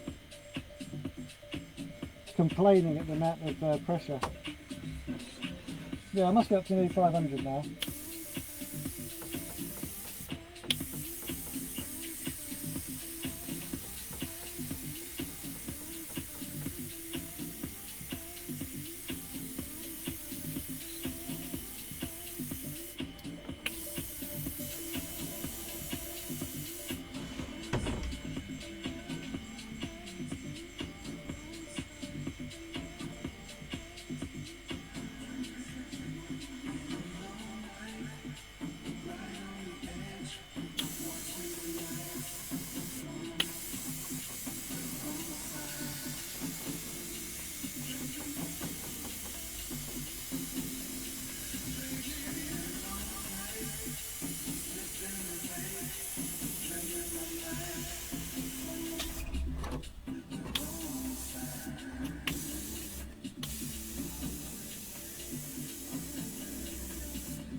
I think this is jammed.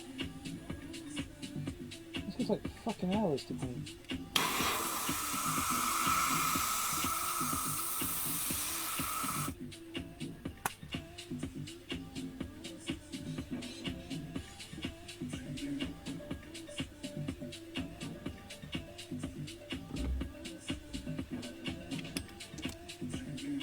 It'd be quicker to clean out a brush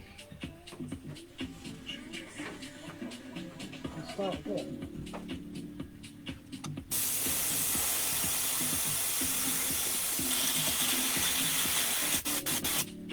You need a PSI change.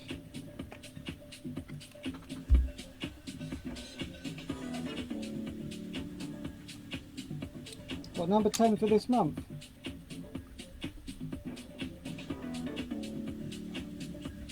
Hang on, it's the first. Second.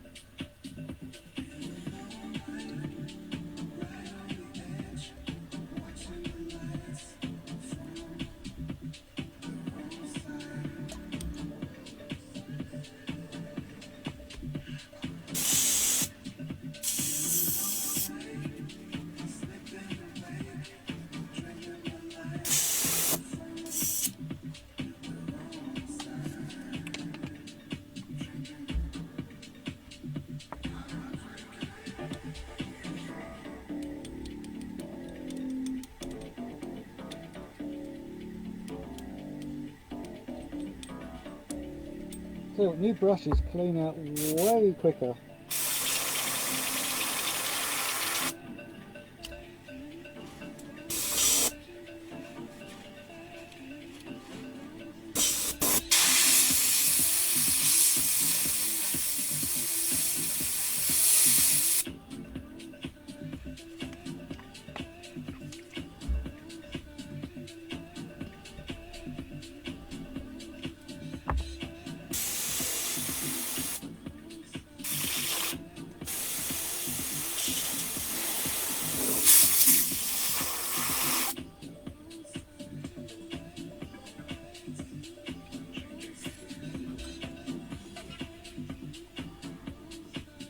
Big lump of crap in there.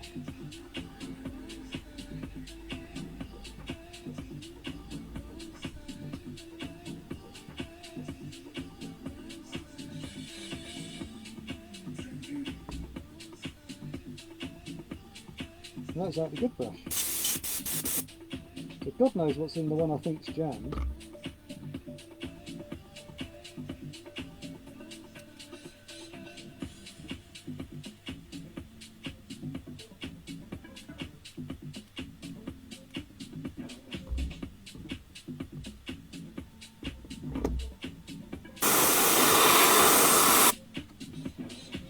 When changing from dark to light, make sure you give it a good clean. I mean, I clean that loads then, and I'm also going to spray onto somewhere else before, make sure the colours are right.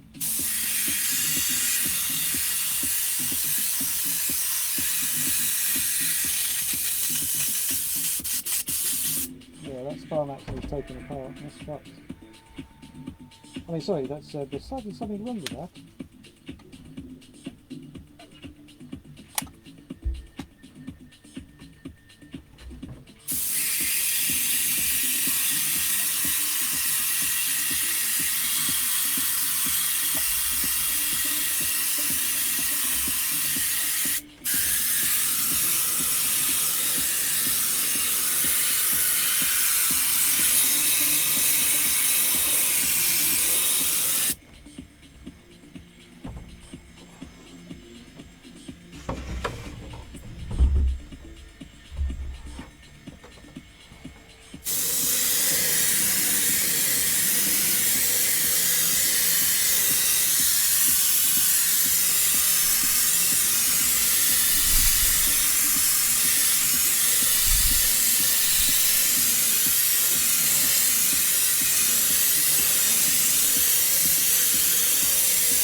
sort of spraying at this PSI, you need to make sure you don't pull it all the way back and dump all your paint out in about 2 seconds flat.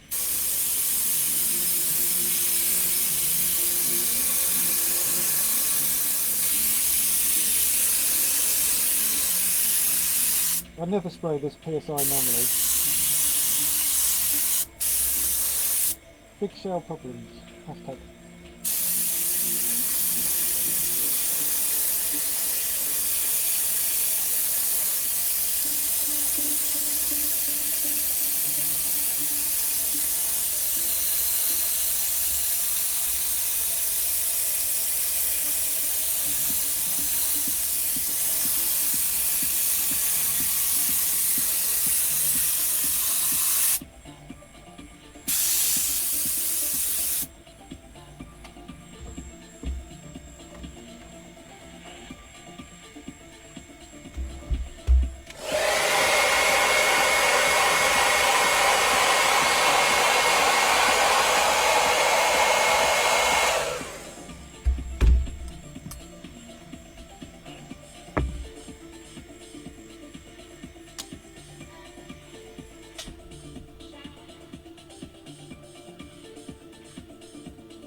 It is 7 minutes past midnight.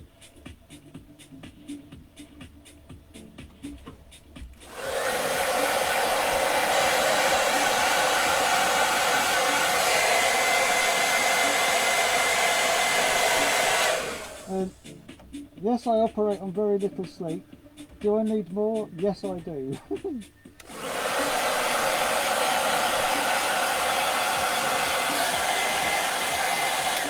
I have a 5-year-old and an 8-year-old, so laying in past 8:30 in the morning feels like I'm waking up at midday, to be honest.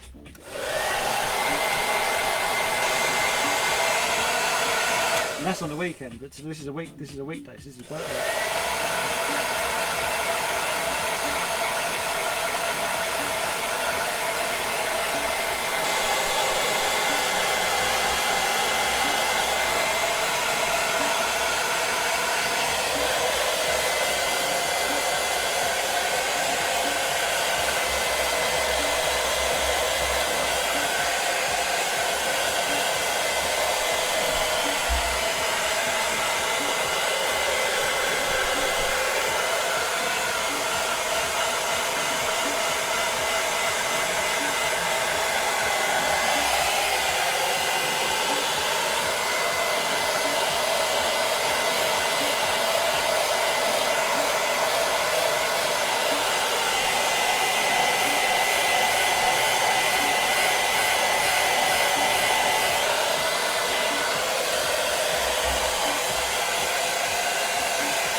do is I'm probably going to get to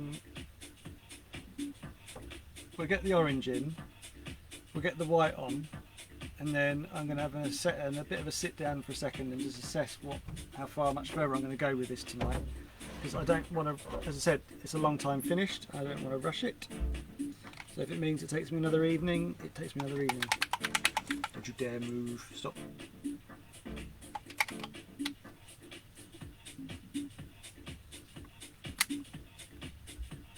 Oh, it's seriously hot in front of that hairdryer.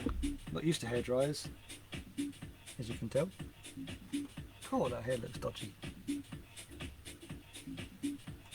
Must be the light.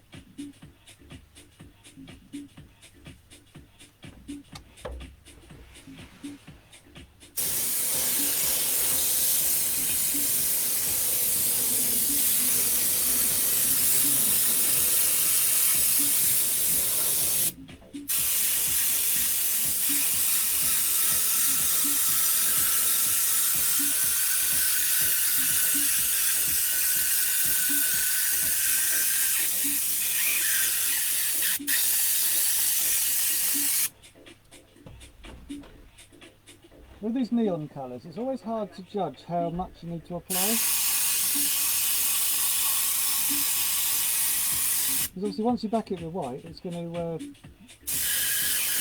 it'll bounce.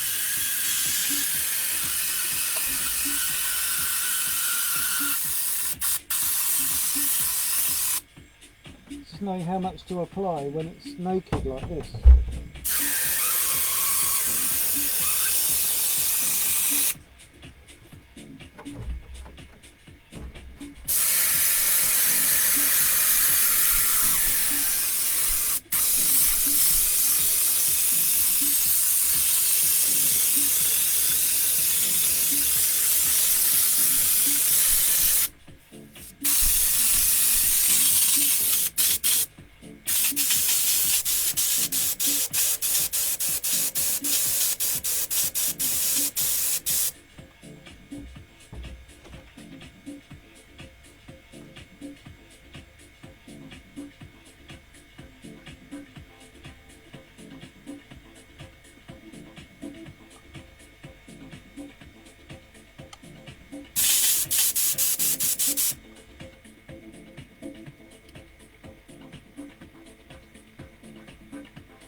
Crazy hot. The thing is not to hit it with too much heat, because it then starts to what happens is the paint sort of dries again, not on the shell, against itself, makes a thin film, and then it just kind of just flakes off when you hit something. You don't realise, you think it's attached.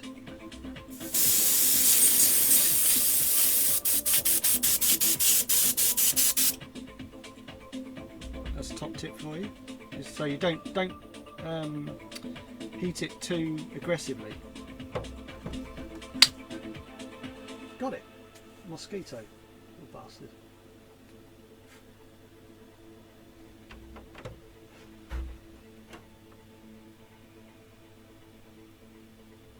So I've got a slight bleed there, which I will sort out later because I'm running out of enthusiasm now. And lower back. So now we're going to go from black to white.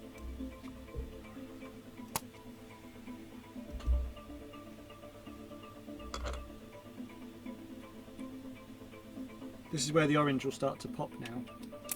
So hopefully I've got the thickness coat even, because when you hold it up to you can see different bits. Feel it looks blotchy, and it's not. It's just the neon sort of reflecting against the light. It's very disconcerting. So you're thinking you could put more on it, and then you kill the colour. So you need to just go, right, I'm going to put 2 coats on, and that is it.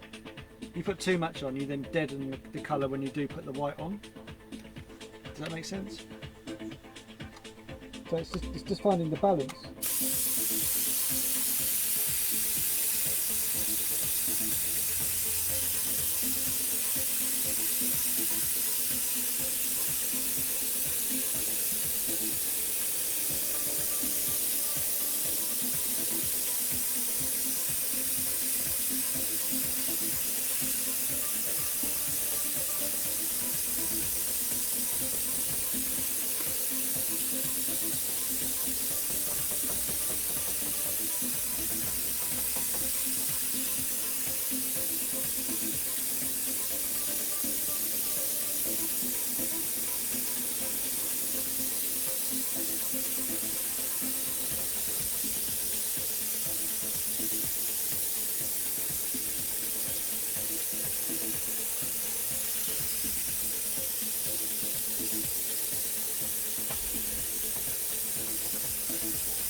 So you see the roof colour's changed now.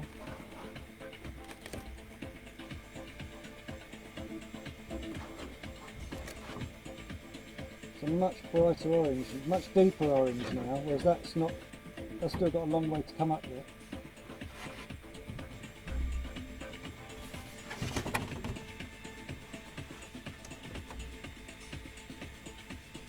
This is the most satisfying bit now, because this it's got this big boy pinstripe. It's really satisfying taking this off and hopefully leaving the pinstripe there.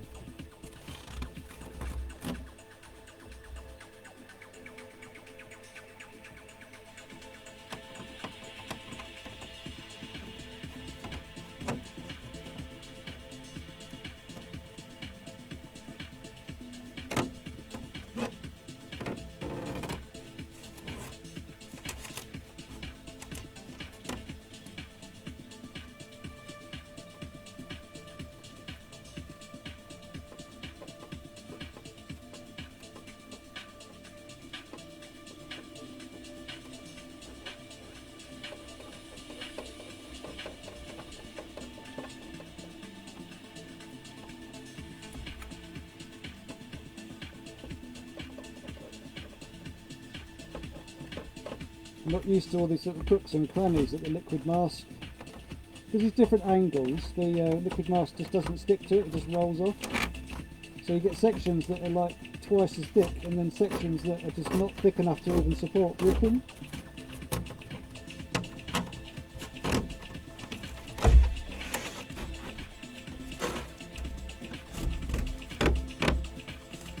Oh, I'm seriously hot now.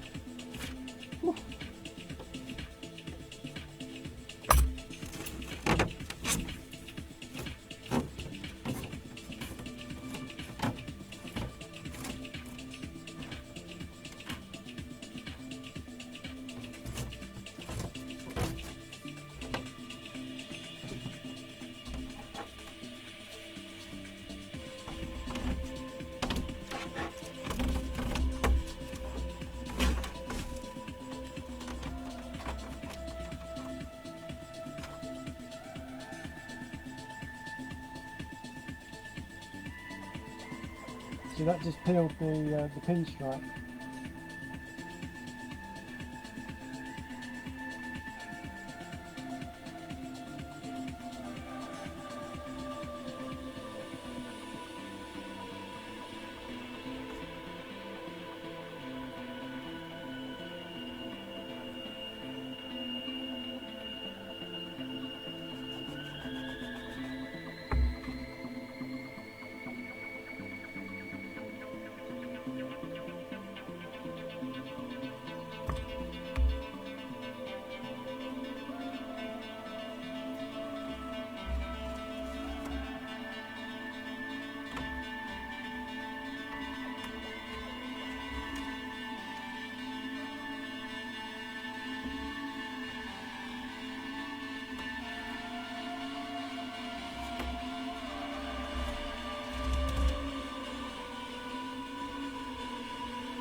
This has got to be the most satisfying bit.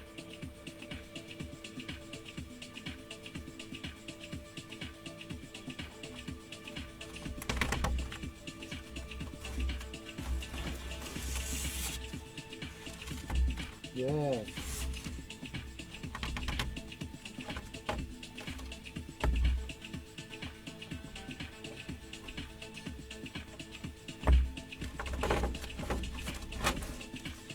Oh yeah.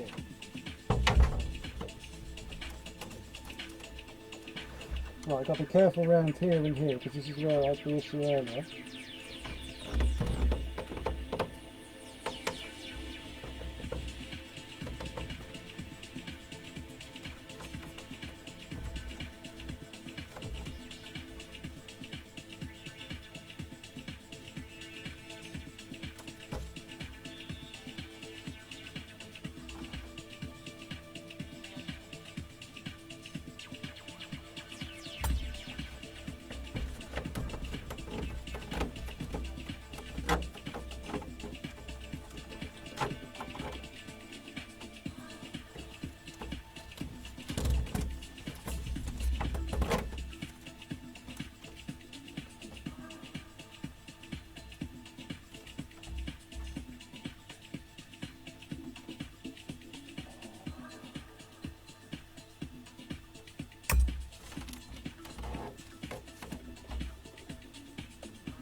Right, this is the most satisfying part, right? So that is all still, in theory, you could unravel that all. In theory, that is the entire shell, from rear wheel to rear wheel, in one piece. That means you've cut it properly. Now, Scott, that's what you got to achieve. You've got to achieve the liquid mask being able to be pulled off in one continuous bit. Same with the pinstripes as well, because that means that you haven't crossed over your pinstripes and you haven't got lots of cross marks when you do your pins. So I'm rather happy with that.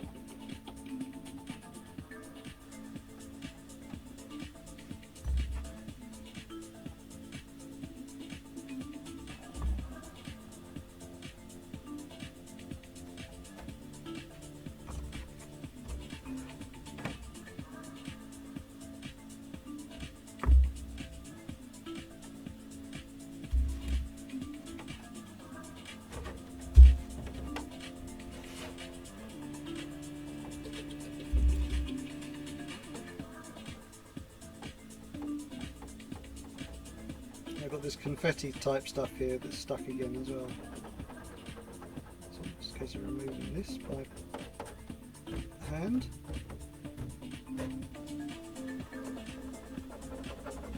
There's this little fold marks that the liquid mask just goes and dries in two separate bits, and then it won't peel as one. It's a pain in the arse. I was going to do black pinstripe around this one, and I still might, but I'd forgotten to do it earlier, so I might have to revisit that. I'm loving this door. I was a bit worried this was going to look a bit shit, but this looks really nice.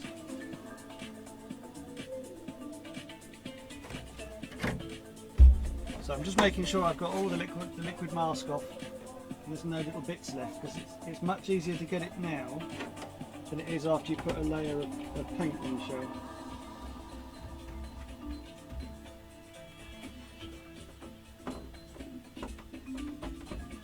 Yeah, and I found the same place on the other side of the shell. I just couldn't see it because it's concave or whatever the angle is.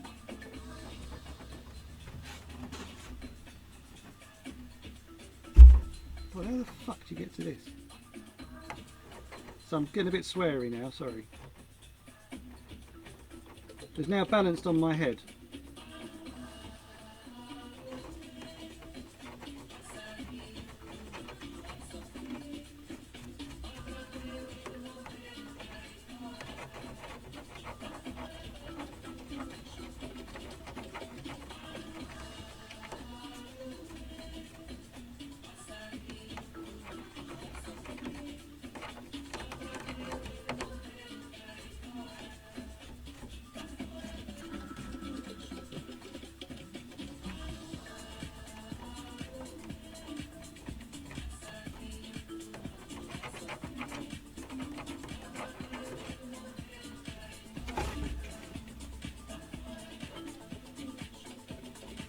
Stupid bit.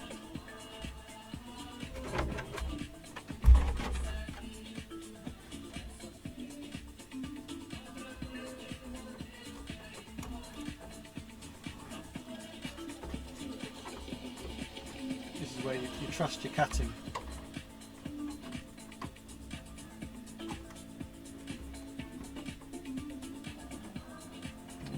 Trusting your cutting.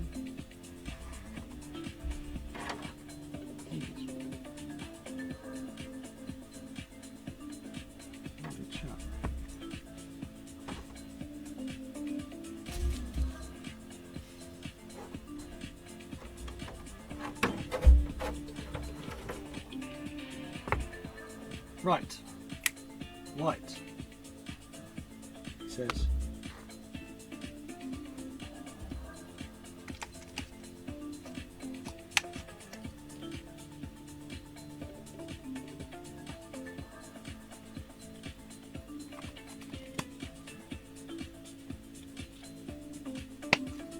Well, there's plainly not enough in there.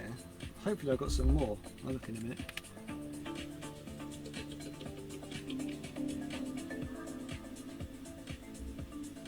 Oh yeah, I can swear like an absolute trooper, but if I play some random bit of music that they go, oh, I get money for that, they'll block it.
can now see what I mean about this material gets removed, and then the replacement, well, the new one goes in underneath this cut line, and it then attaches to this bit of material here and on this dummy headlight. And I think you put screws in here or some, I don't know. I don't know if you glue it or what. I need some white paint, so let's see what I've got left. I'm hoping I've got some more.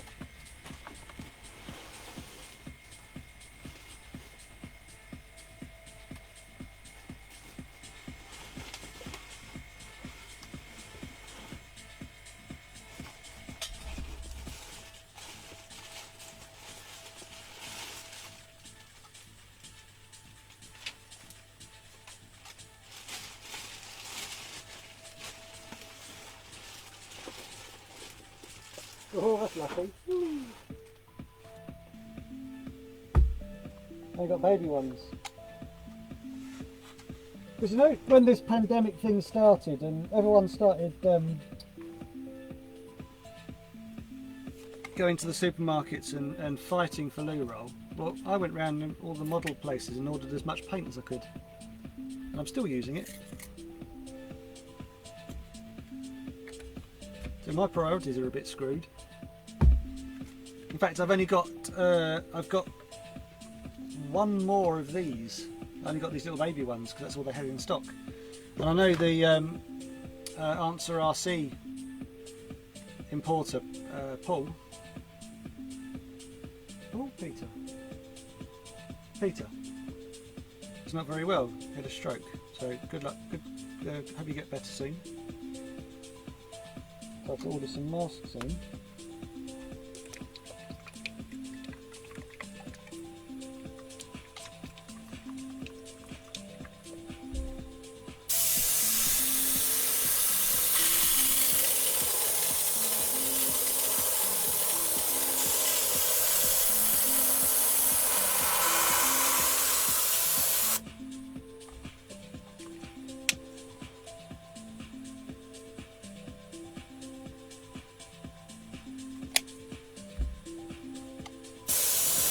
I don't know why I bothered putting the cap back on that. This is going to get absolutely mullered, this bottle.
Obviously this edge here will just get removed, but I just want it to look vaguely pretty for this reveal.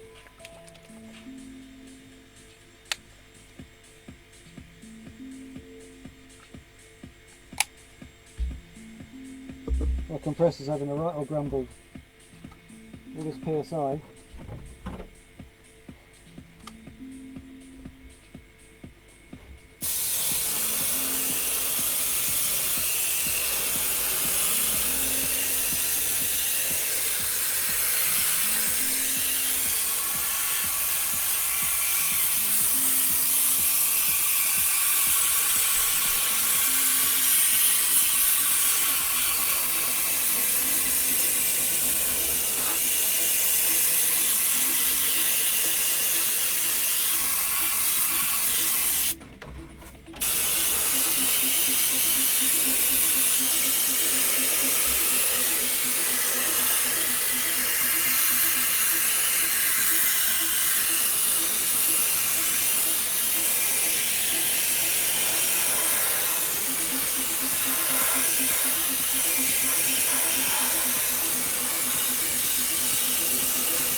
Right, well there you are, it's finished.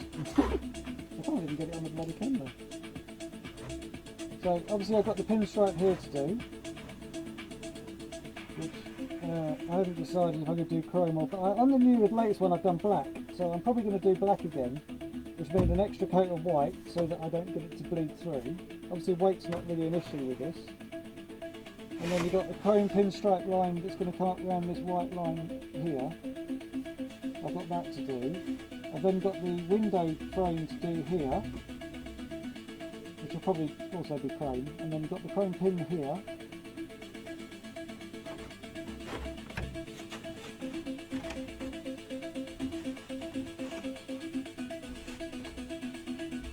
Let's see how this pulls out.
So now that becomes chrome, and then there's a ton of it here as well, but this is still way too wet. It's been a bit brave there in doing that. So I might let this rest overnight, like myself, and have another go tomorrow.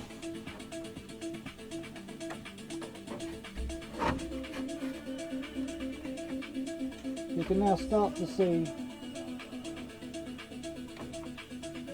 It's just the sheer scale of the size of the bloody thing.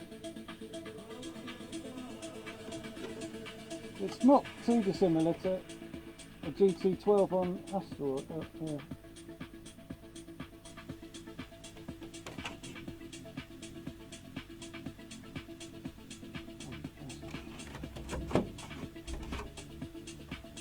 A GT12 on steroids is what I was going to say.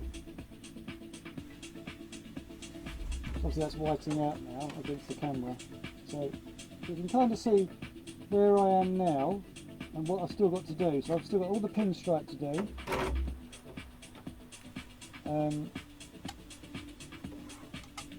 That'll be fun.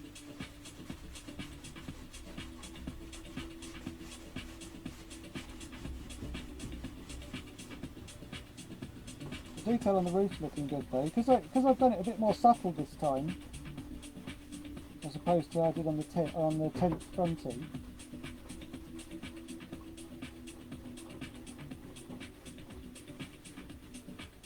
That's looking nice. I don't know if you can really see that. There's a ghosting of hex in the front section, if you can't see where that line of light is at the moment. That's all hex panel going through to then a sort of a little bit of stars at the back. Same on the other side. You can't see it. It's too subtle a thing for this camera.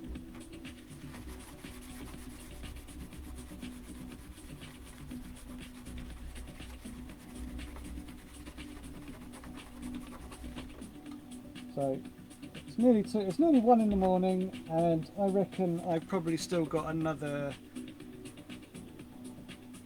3 or 4 hours on this, and I want to go to bed.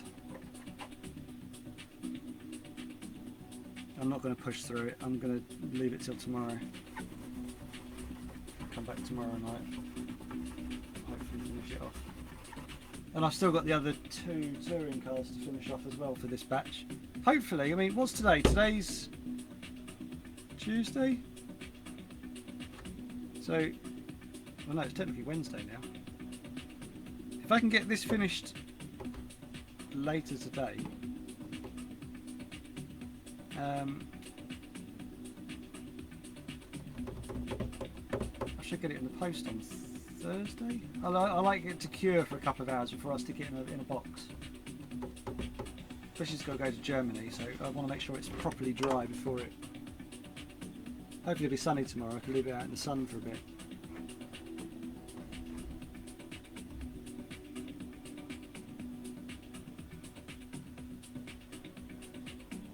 That's a good tip, thank you, Aaron. I should try that.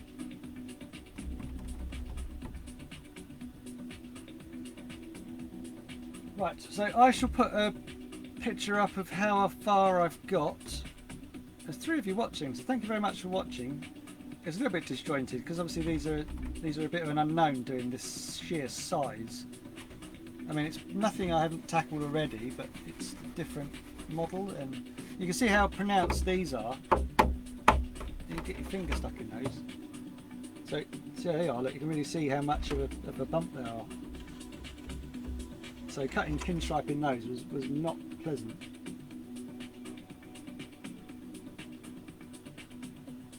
There you go. Gives the bonnet strength, doesn't it? All those little folds. And me a nightmare at cutting them out. Because obviously you've got to run a knife.